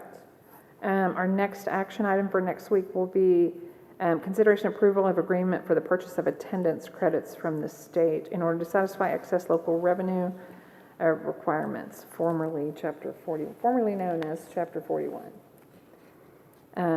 Questions? Joanna? Can we move this to consent agenda, or do we need the specific motion? Well, sorry, that's my question too. Okay, Shannon, you've got the same question. Yep. Mary Jane, did you have a comment on that? Actually, my reason for not putting it on consent would just be because we have such a high percentage of brand-new citizens or, district parents, and apparently from many other states. And so the fact that this is what we would call Robin Hood, they might not be aware, and maybe it's worth having just a, 1-minute explanation. I think that's a good point. Okay. So, Mr. Kaiser, are you comfortable doing that next week, kind of giving us just a brief summary and tying it up as best you can in an explanation of Chapter 41 and how that works and how that affects us? In what time frame do I need to compress that? Well, I'm gonna leave that to Dr. Morris Kuntz to, Okay, 5 minutes max, okay. to work with you on. We really appreciate that. I know that school finance is interesting and not always clear, so we appreciate any efforts you have to help clearly explain it to Yes, ma'am. everyone. All right. Next is consideration approval of adoption of core beliefs, core commitments, vision, and mission. Dr. Morris Kuntz. Yes, so we have for y'all the core beliefs, commitments from the district. They are the same as they were written in 2018, but wanted to make sure that we all affirm that this is what we would like to carry forward into this next year, and so just bringing them forward for the board's consideration. All right, board members' questions. We did have the opportunity at our retreat at the beginning of August to discuss this. We did have conversation about how we do need to move in. There's a lot going on in our district, but one of the things we know that we need to move into is the next strategic planning phase, and we do need to. I think we did all agree we want to spend some time working on visioning with you, Dr. Morris Kuntz, is our new leader of our team of 8. So that is something that is planned in the coming year. But we had talked about, yes, adopting these as they exist until we can get through to that next step. So, board members, any questions or comments related to this action item for next week? All right. Our next action item will be to nominate board member for TASB stipend for the National School Board Association. Yeah, I don't think at this time we have anybody who's nominated or any alternate. It is an option that remains on the table, and the Advocacy Institute is in January, and so I just wanted to bring it forward since there is a stipend, there would be an option for that, just to present it and see if there is any interest. And it doesn't have a form, it's actually an online form, so we would fill that out afterwards if there was a nomination from the board, but at least wanted to present it as still something that's out there as an option. All right, board members, what are your thoughts on this? I know some of you have gone to this before. Does anyone plan to attend? Joanna, I see your microphone on. I thought, and maybe I'm wrong, did we discuss this at our retreat? And didn't we say I would be nominated to go? I mean, I thought, no? Wasn't that for the other? Or maybe I'm wrong. Oh, No, that was it's TASB. No, I thought it was this, because I thought that Mary Jane mentioned that we needed to consider that, and you said you'd be willing to, would be willing to put your name in, and then you all were going to have a conversation. So we did have that conversation. Might have been brief, but there was a conversation at team building. Mary Jane, it doesn't matter to me if you would like to be nominated, but I would like to move it to the consent agenda. Thank you for following through on what you said about trying to move things up to replace the ones that came out. Thank you. So I was just going to mention that, I loved it when I went a couple of years ago, but I went because I was so fortunate to get the stipend for our area. And usually there is 2 because our district is so big. And so that is the caveat, is that we nominate, but it's still, you do the online form, and there's still a process at TASB for selecting.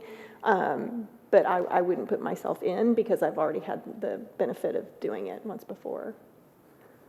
And just to be clear, the stipend is it from TASB or was it from Congressman Williams' office? I don't recall. It's from TASB. From TASB, okay. So the stipend is TASB, not with the school district. If no one else is interested, I would enjoy going. It sounds like a neat opportunity. But if someone else is interested, I'm happy to defer to someone else. But that can't go in consent agenda because we actually have to go through the action of nominating you. So want to see a nomination. It can't go into consent agenda no matter what, right? Oh, okay, can it not? I mean, consent agenda is us taking action, just not. But we're missing the nomination process if we had done that. We can figure that out between now and I was Okay. gonna say, I think you can nominate now and just say what you want to do. It's literally, we have to go online and fill out a form that says this is who the board wants to send. I don't think it takes like specific board action. It's not like when we do a TEA waiver where we have to upload proof of our minutes that we did that. So I'm thinking it's a little less formal. It's not even as formal as the last time where y'all's nomination had to go on a form, and this is just like a Google form, so.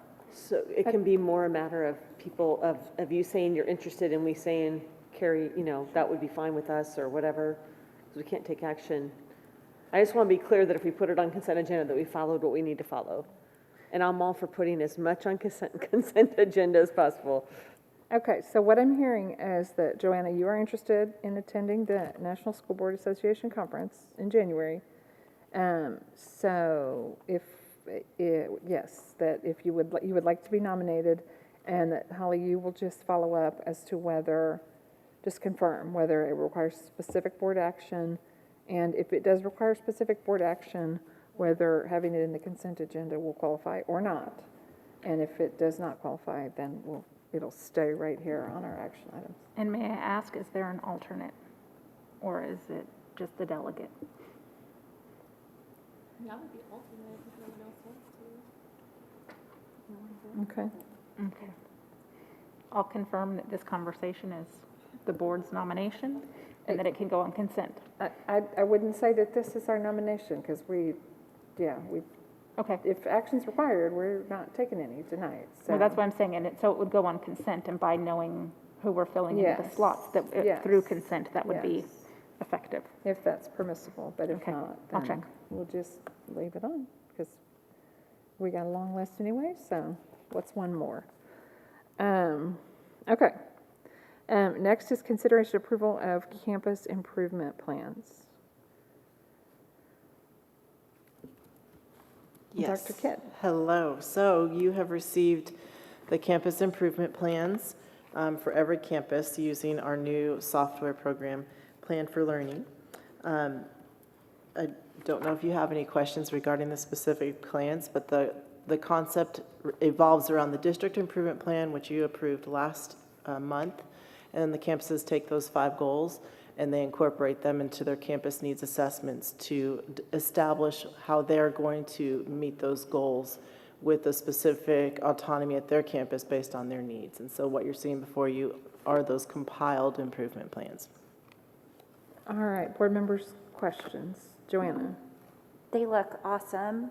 I'm very excited about them. However, they don't include who was on the committee and when they held their public meeting as required by statute. And so that's in part of the needs assessment, and I It just is? want to confirm we are compliant with BQA and also Good. BQB, just to make sure. We will add that. I don't know if the committee members should be on there, but the actual meeting dates in which were open meetings to the public. Every district meeting was open to the public, just so you're aware. We will make sure that's part of it. Awesome. Thank you. You're welcome. All right, Shannon? I just don't know the answer to this question. I'm sure we've been told this, but I was asked if, before it comes to us, if there's, what set of eyes are on those campus improvement plans to make sure that the campus, I know in the past we've gotten some plans that we've said, wait a minute, can it go back because there's some areas not addressed. So is there a set of eyes, and who are they, that are looking at those before, once they're done, and then it comes through here? Like, is it ever that you're looking at them and saying, you know, I think we're missing some pieces, et cetera? I mean, just kind of explain that a little bit would be great. I'm really glad you brought that up because I failed to mention that you are voting on the goals and the performance objectives, the strategies. This is a living, breathing document for the campus. Obviously, if they're doing something that's not effective, we don't want them to continue doing that for the whole year. And so the strategies are fluid. And so we review that. Now that we have a director of secondary and a director of elementary, they actually start with the district plan and then see how those plans are incorporated into the campus plans. And they support the principals so that when they're having their review committee meetings with their advisory council, they can go through their formative reviews that happen every so often about certain strategies. This year we worked with a company that actually supported our campus principals through the process and looking at their data, their needs assessment, and then formulating what that could look like as a starting point for the strategies. And so that set of eyes, and then my department's set of eyes, and now your set of eyes. You're welcome. All right, any additional questions related to campus improvement plans? All right, next action item is consideration approval of administration building relocation project budget. So we will have Corgan here next week. Clint, you want to hop in there? Good. Thanks.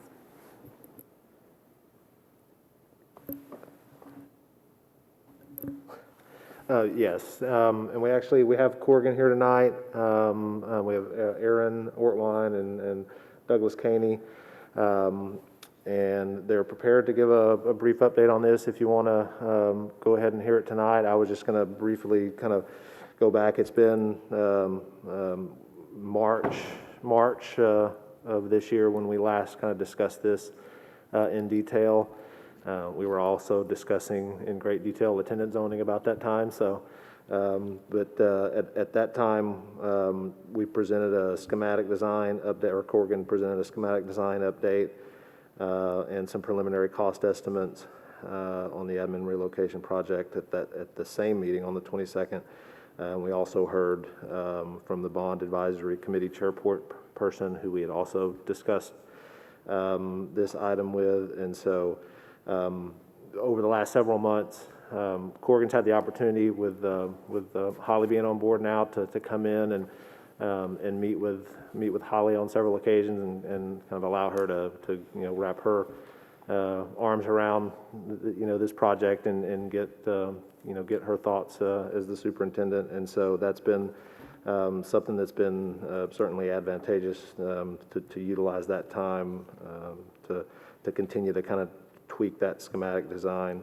But with that, I do have, Aaron, if you want to, you can sit next to Sheila there if you want. So if you can just kind of summarize where we were. I mean, you alluded to it. There were recommendations to the board back in March. Yes. We tabled that until we could get our new superintendent on board and make sure that she had the opportunity to look at that. So is this, if you can just clarify, are you bringing the same recommendation to us again this month? Right, we're bringing back the same recommendation that we had brought forward at that time. Obviously, a lot has happened in the last 6 months. The construction inflation has been through the roof, and like as I also mentioned, we've had the opportunity to have several additional meetings with Holly and other administrators, trying to make sure that that schematic design did the best job of grouping departments together and that type of thing. So we've been able to kind of further some of that work, and we've also with that work stayed in contact and gotten updates from our general contractor on this project, which is Weaver and Jacobs. And so we still feel like that we can complete one of the concerns was with the time that's passed, well, can we still do what we were recommending doing back then with the dollars that we were requesting?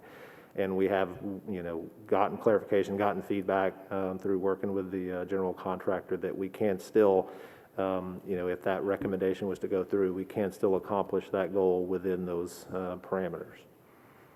Great, thank you. Ms. Ortwine, thank y'all for, both of y'all for joining us this evening and staying up late with us. So, yeah, I mean, do you want to summarize kind of for us where we are? All right, thank you for having us. It's been great to sit in and listen to what's going on in the community. But as far as this project is considered, one of the biggest shifts that we've made with Dr. Morse-Kuhn's guidance is kind of right-sizing some of those adjacencies of the departments. So making sure that learning and innovation and special services have fluid connectivity. They're not going to be kind of in separate parts of the building, making sure that those day-to-day activities and coordination can be ongoing and improved from what's available right now, and then also making sure that human resources and business and finance are in the right place in the building so they can greet all of the day-to-day visitors that they have, as well as work with other departments closely that they have, intimate needs with, rather than spreading people throughout the building. And other than that, we've also been taking a look, as Clint mentioned, at construction challenges and opportunities, and making sure that we are implementing changes that not only support you all day one, but also give you room to grow in the future, give you that space that you don't have right now in the district to have on-site meetings with larger groups, have training opportunities, but also keep all of those administrative functions active and where they need to be to move forward. All right, thank you. Board members, questions? Stephanie? As someone new to the board, can you or Clint or someone maybe give like a solid context? Because I have there's maybe some misunderstanding and also maybe just some misallocation of this money that it was my understanding this should have all been in the 2018 bond.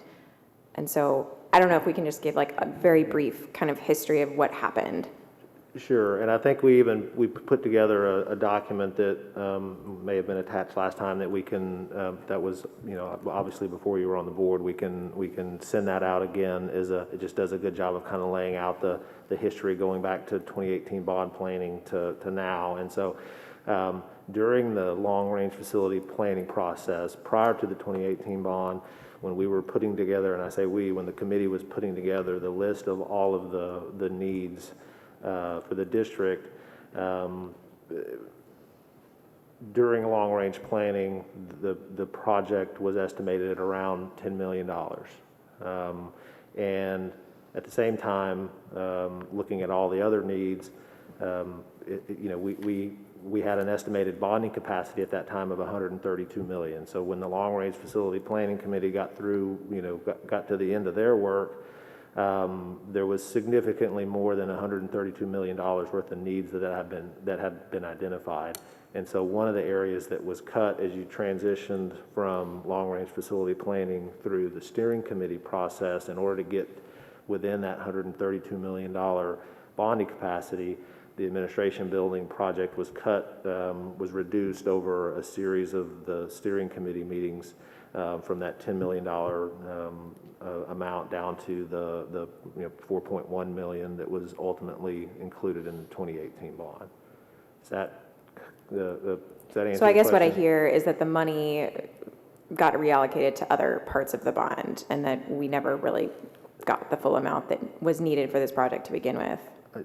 That's yes. In order to get down to that $132 million, but not cut projects that were, the high school addition, the educational facility projects. In order to keep all of those projects whole, but stay within the bonding capacity that we had at the time, we sacrificed things like reducing the budget on the administration project. We did, there was a couple of million cut on what was estimated needs for technology. There were, a couple $1 million that were cut on the transportation budget. So we tried to identify those things that would have the least amount of impact on the educational facilities to get within that $132 million. Okay, thank you. And I'm just curious, by the two numbers that we're looking to increase, can you give me a rough estimate of what you think percentage is from inflation of costs of supplies and what is just we needed more from what was initially proposed? I would say, because this was the number going back to what we had discussed with the bond advisory committee in February and March, and we were just at the very beginning of starting to see some of the increases from inflation. So this was primarily the number that you see here to increase it up to a not to exceed amount of $7.85 million is almost entirely in what's needed to create an environment for the administration building that's conducive for the professionals to do their work to support so I would say very little of this number, and that's some of the work that we've been doing with Corrigan and the contractor, is to make sure that we can adjust the project slightly in order to stay within this number and account for the inflation that we've seen over the last several months. Okay, that's good to hear. So the number, what you're saying, that was from several months ago, and we're Yes. just now looking at it now. Okay. Yes, yeah, we had looked at it originally. We looked at it originally with the Bond Advisory Committee, February, March. We had 2 special meetings with the Bond Advisory Committee, and then the Bond Advisory Committee chairperson presented for the Bond Advisory Committee at the March 22nd meeting. But yes, these are the same numbers that we had been looking at back then. And the only thing I would add is that we did have a conversation with Weaver Jacobs, who is the general contractor, last week with the updated plan that we provided, asking them for some feedback on, are we still within budget? Can we still accomplish these goals with this allocated dollar amount? And they felt confident that we could. We'll be working on a number of alternates and making sure that we look at areas that we can be efficient, but they felt comfortable moving forward with that same scope. Yeah. And some of the areas, some of the tweaks that were made after some of the meetings and by consolidating and putting those the four larger departments that we talked about earlier, learning and innovation, business services, HR, and human resources, combining those and making those adjustments actually created some efficiencies in the overall project that is going to allow us, that would allow us to stay within that number. Joanna. This includes assessment items for Walnut, is that true? All the assessment items? Yes, this would have included some of the facility assessment items from Walnut, and we go back and look at those because the facility assessment that was done prior to bond planning was based on Walnut as an elementary school. So you go back and look at all of those because what's maybe what's needed or required as a 850 student elementary school is different than what the requirements would be for an administrative building. But some of those primary things that were identified, maybe electrical and site items, which are included in this scope. And then it's my questions for you. Are you pleased with the design? Yes, I think it was a good opportunity to get involved and take a look at it, and certainly we had some changes that, after talking with our administrative team about the way that the building functions, things that we really saw as corollary collaboration opportunities. And so when I shared with them my concerns, and then we met with a couple of departments and stakeholders to kind of have a second conversation about what our vision really was for the way in which collaboration needs to work in order for us to effectively, move education forward in the district, then it gave us an opportunity, after sending them back, to get even more synergy. And so we actually feel like, I think we got even better than we were expecting for ways in which the teams can all really work together to really make sure that the finances are in line with the personnel, is in line with the learning and innovation vision, and that our special services team is an integrated part of the way in which we do learning and teaching here. And so I think we've actually got a really strong plan for what will move the district forward. Great. Ron? Yeah, I don't really have a question. I have a comment, though. I did want to remind the board that it is very common, I think, Clint, you'll attest to this, that school districts have a common practice of repurposing instructional buildings for admin buildings. I travel a lot across the state, and that's very common. The reason why we're doing this is primarily, of course, to save money, so we don't have to build a totally brand new structure. And then secondly, of course, to remind everybody that when we had the assessment, oh my gosh, before the bond planning, that the assessment from the engineers came back that they had never inspected a building that was in worse condition than our current admin building that, by the way, was built in the 1940s. It's one of the things I'm proud of here in Dripping Springs, that we will use assets until they are no longer assets, and to a ridiculous degree, which also reminds me, we literally had parts of the building that fell off and fell onto some employees' cars. That's happened throughout the years, not to mention the environmental and asbestos issues. So those are part of the reasons why we're doing all that. Thank you, Ron. Marissa? And I don't know if I missed it, but if you'll remind me, how soon would it start and how long would it take? So it, and actually, I think I have a printout here, if not. While he's looking, I'll give you the short answer Yeah. to Ron's point. Not soon enough for the administration. Right. I mean, I think that, yes, there is definitely asbestos, and that was a nice, surprising welcome when I got to see my office for the first time, that you cannot move the carpet squares that are on the carpet because they are covering open asbestos in my office. So it is, yeah, I think the administrative team is certainly ready to get into a really functional office space where collaboration can happen. Yeah, and so if we were to move forward, you know, with increasing the project budget this month, then you know, that allows us to continue the design development process. We would be in a position moving forward with that to finish the design process, get to construction documents to where the CM can put it out to bid around the end of the year, and then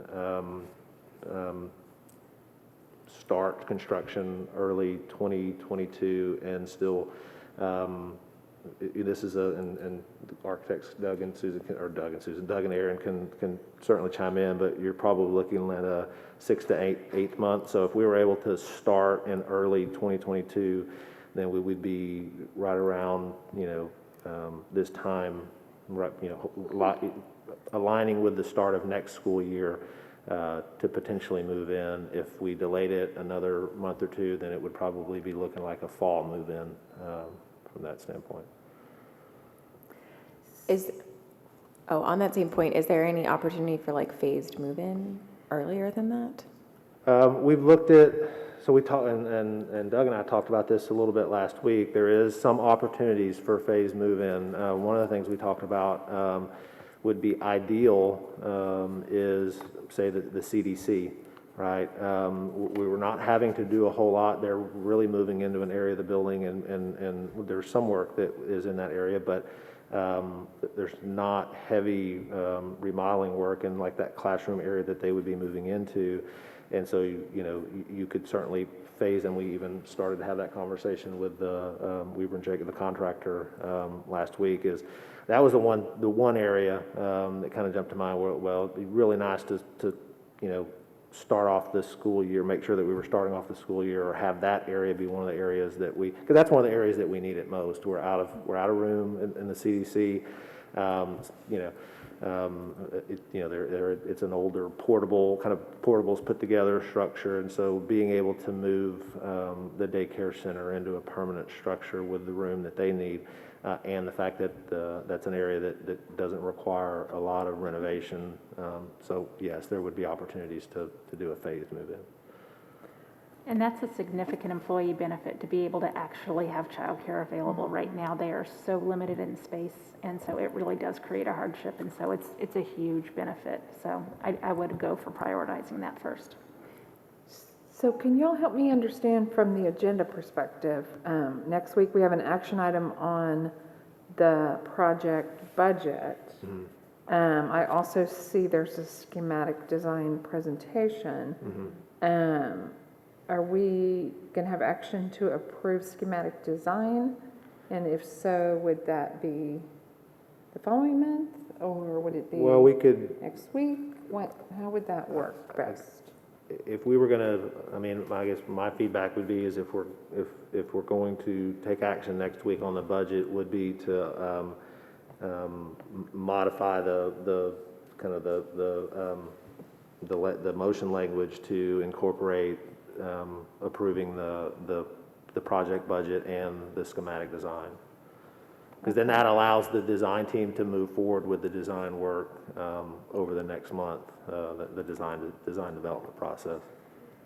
Okay, so board members, are you all comfortable with that then being an additional action item? Of course, we'll budget first. Schematic design, I'm sure, depends on the budget. Yes. But this presentation is assuming the budget was increased. Right. If for some reason that did not happen, then Right. may have to go back to the drawing board on schematic design. Yeah. But then those would be 2 action items Yeah. next week. And then the ability to do that and move forward from schematic design into design development, the farther we go along in that process allows the contractor to give better and better cost estimates, because then the architects are providing them more detailed information. Okay. And are we also correct that the faster we move, the better we are on cost? That seems to be the general consensus. Of course, certain construction items and materials are becoming more difficult. Some are becoming easier. We're starting to see some trends in certain areas plateauing, but the general consensus is the faster we can move, the better it is for you all and for the budget. Yeah. Okay, so I'm going to go Mary Jane, and then Shannon, and then Joanna. I'll come back to you. Mary Jane. So 2 things. One, thank you, Ron, for bringing that up. I was trying to think if we have mentioned that since pre-COVID, and it's so important. Just that it was an outside expert assessment of our admin, and it was such a damning report. And then 2, speaking to construction, I was just going to mention from a construction project happening outside of the district, just last week in the OAC meeting, we found out that, there could be a delay because of doors. And so, I would just encourage, quicker action and I'm thrilled to hear that you are happy with the newly revised plans. Shannon. So, it's been a while on this admin building and revisiting it, and so there's a great document that I uncovered inside the bond advisory piece of the website it talks about supporting our teachers and staff, supporting our students, you all put together. And I'm just wondering if for the the public part of the meeting, what the documents they can see, if it would be worth dropping that in again, just for touching base on what we're doing and why and things like that. Yeah, I think we should add that, and I think your point is well taken, especially as we're trying to move heavily back to instruction and focusing on learning loss, teacher professional development, staff childcare, all of those things become critical for recruiting, for retaining, and for providing really high quality education as we're trying to move forward in that direction. So yes, I think all of that's pretty pivotal. All right, Joanna. We know that a portion of this budget, if it's approved, comes out of unallocated bond funds at this point. And things have changed considerably over the past couple years since the 2018 bond. And while I'm really comfortable moving forward with this next week because we've had pretty intense discussion, it's gone through bond advisory committee. I do think before we're committing any more unallocated bond funds, we need to have an idea of what are the scope of other projects that might be used to fund them. One thing that we have not discussed as a board is since the town center project does not look like it's currently on the table. What does demolition, how are we going to deal with the current admin building? We certainly don't want an eyesore or a hazard in the community. And so I would like to, before we have, after this, before we have further discussion of committing unallocated funds, have an idea of what other projects y'all might be recommending, what are the best use of those funds. And I still think we need to revisit appropriately enclosed our land acquisition. We are in a very lucky position because boards before us have acted so thoughtfully to make sure that we had the land that we are now using. We have several $1 million left in that fund, And I really, now that we have a permanent superintendent, feel like it's time for us to start talking about and thinking more about land acquisition and not to treat those as unallocated dollars at this time, just because we know that there is so much growth and land prices are only going up.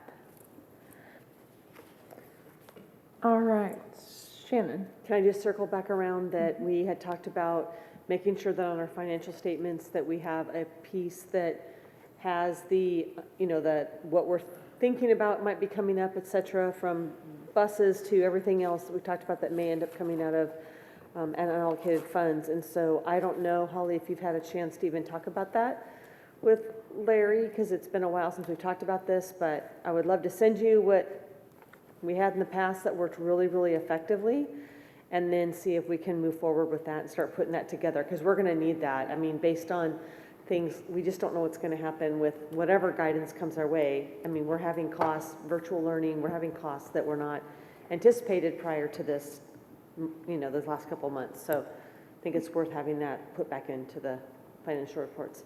Okay, that'd be great. All right, any other questions on this item?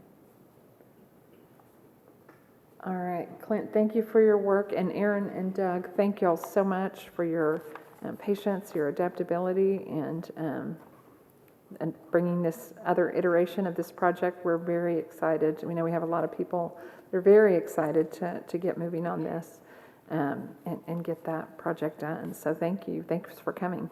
You're welcome. We're happy to be part of it. All right. Next is consideration approval of board operating procedures. So as a part of our team building, we did also have a conversation about board operating procedures and had a chance to review this together as a team of 8 and make some changes and adjustments through conversations. And so this should be our updated version. So just wanted to bring that forward to y'all for review and approval next week. All right, board members, questions? Again, this is something we do every year. It's our code of ethics and our board operating procedures, which just kind of details about how we conduct business as a board. We did have an opportunity to talk about that at our retreat. Any questions or comments on this item, board members? Okay. All right, so that will be an action item next week. Next will be consideration approval of policy update 117, and this is a second reading. Can we move it to consent agenda? Can we move a second reading to consent agenda?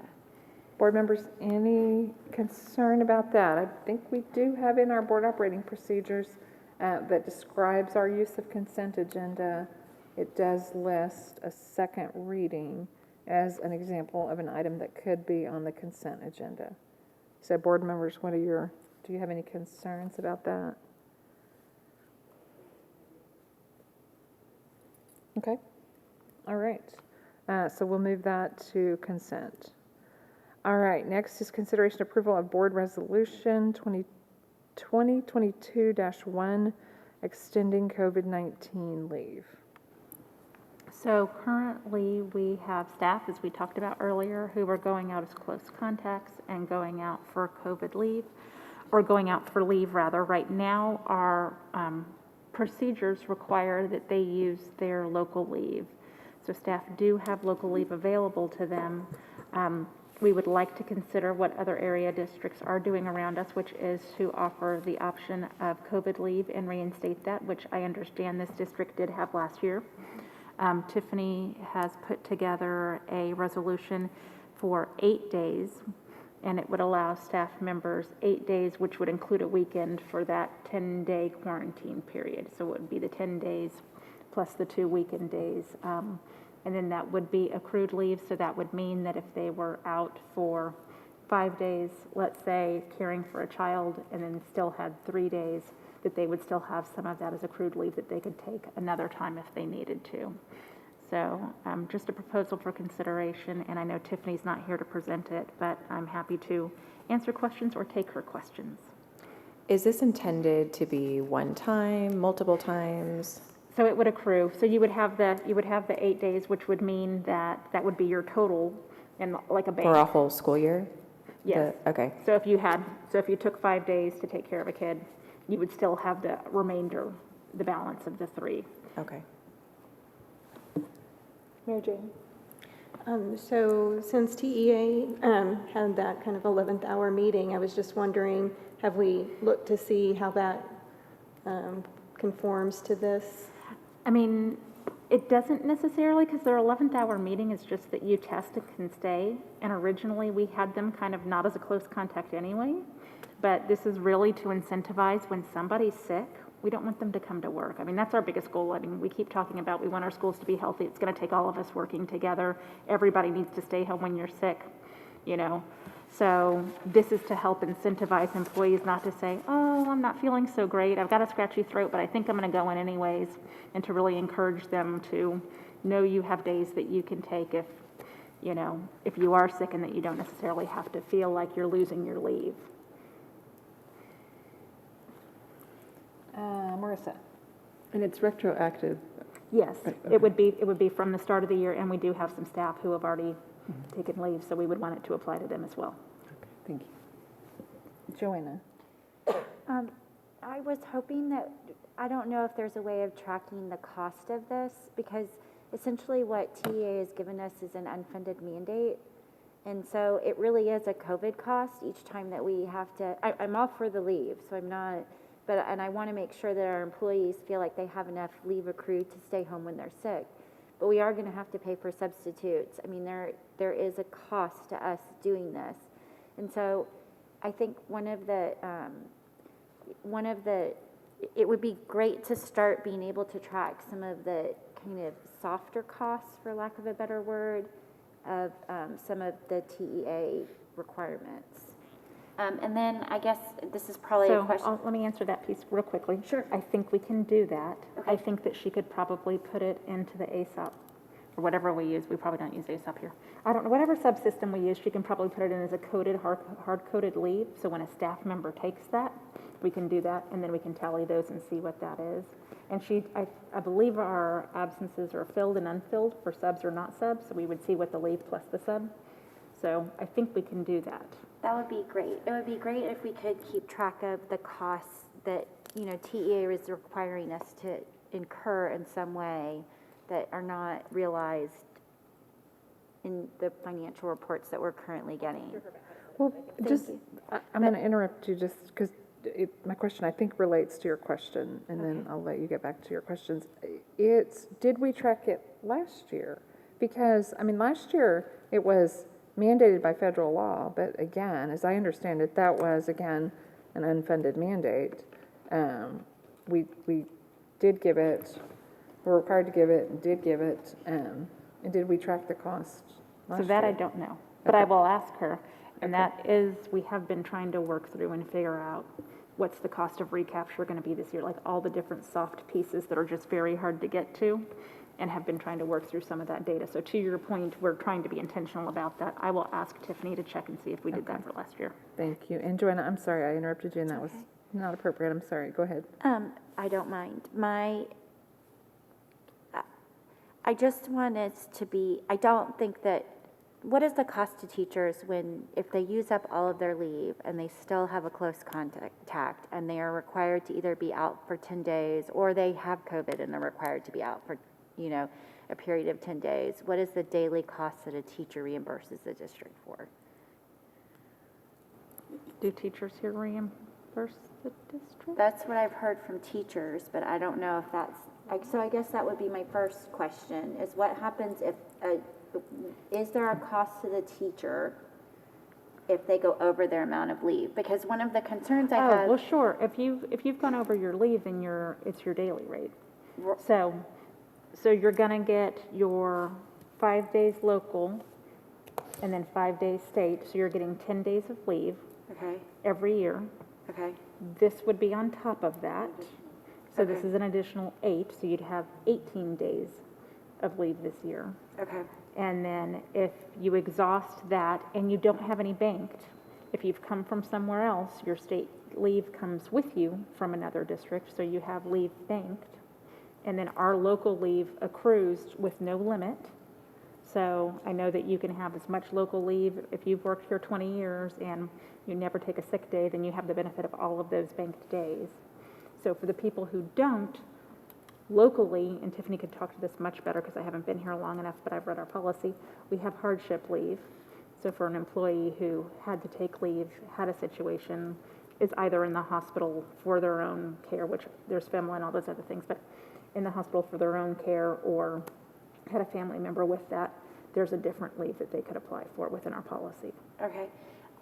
That sounds good. I just want to be really mindful that if, especially since we don't know what definition of close contact TEA is using, if a teacher, and let's say that students are becoming close contacts for some reason or another, you could see a situation in which a teacher was exposed, being, met the definition of close contact multiple times. And so I just want to make sure that we're really cognizant of how that could impact an employee. Absolutely. Exactly. Yes. And that if we need to come back and approve more leave, or there are special circumstances that we need to start considering, that y'all are thinking through them and bringing them to us. Because our teachers want to be in the classroom teaching. We want them in the classroom teaching unless they're not feeling well. Right. And we want to keep our teachers that we have. Right. So part of whatever not we having can do. learning loss is having our teachers in the classroom. Right, exactly. So thank you for, it's late and I'm tired, but that is what, I do want to make sure that we're just really thinking through as we move forward.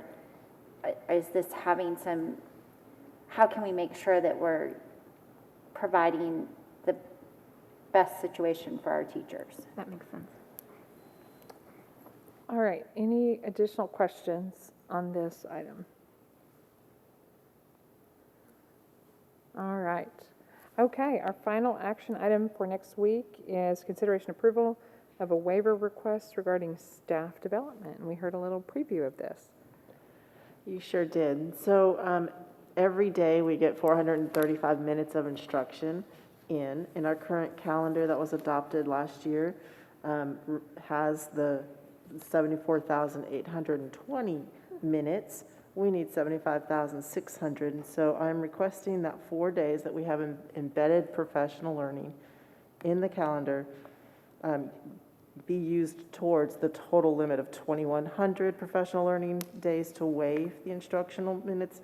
We're only going to be using 1,740 of that because we have to stay under the 2,100, and so we have more days than that. We have a day for parent-teacher conferences. That wouldn't be included. You have to have building capacity and teachers in order to have it count, and so we have some additional days we would like considered for the waiver request that would be submitted to TEA.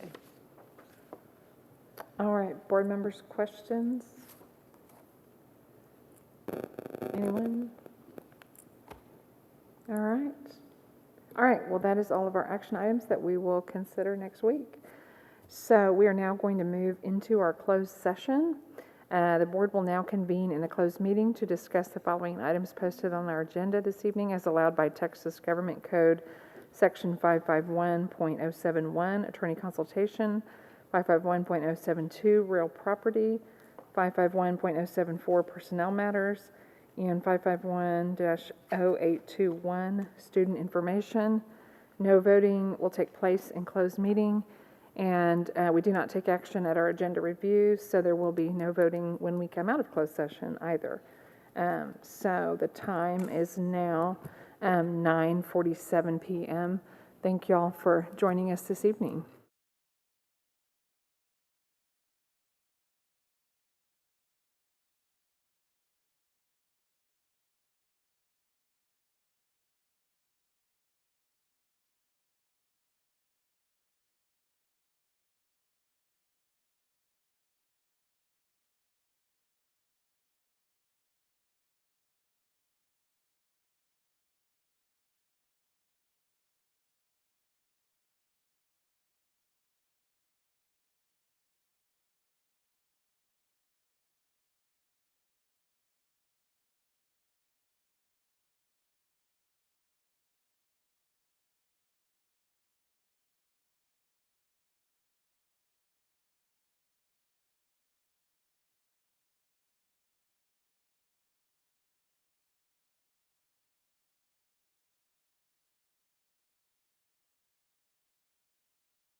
All right, the board ended its closed meeting at 11:47 p.m.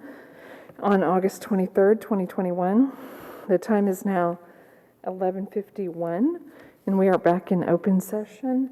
If there is no objection, we will be adjourned at 11.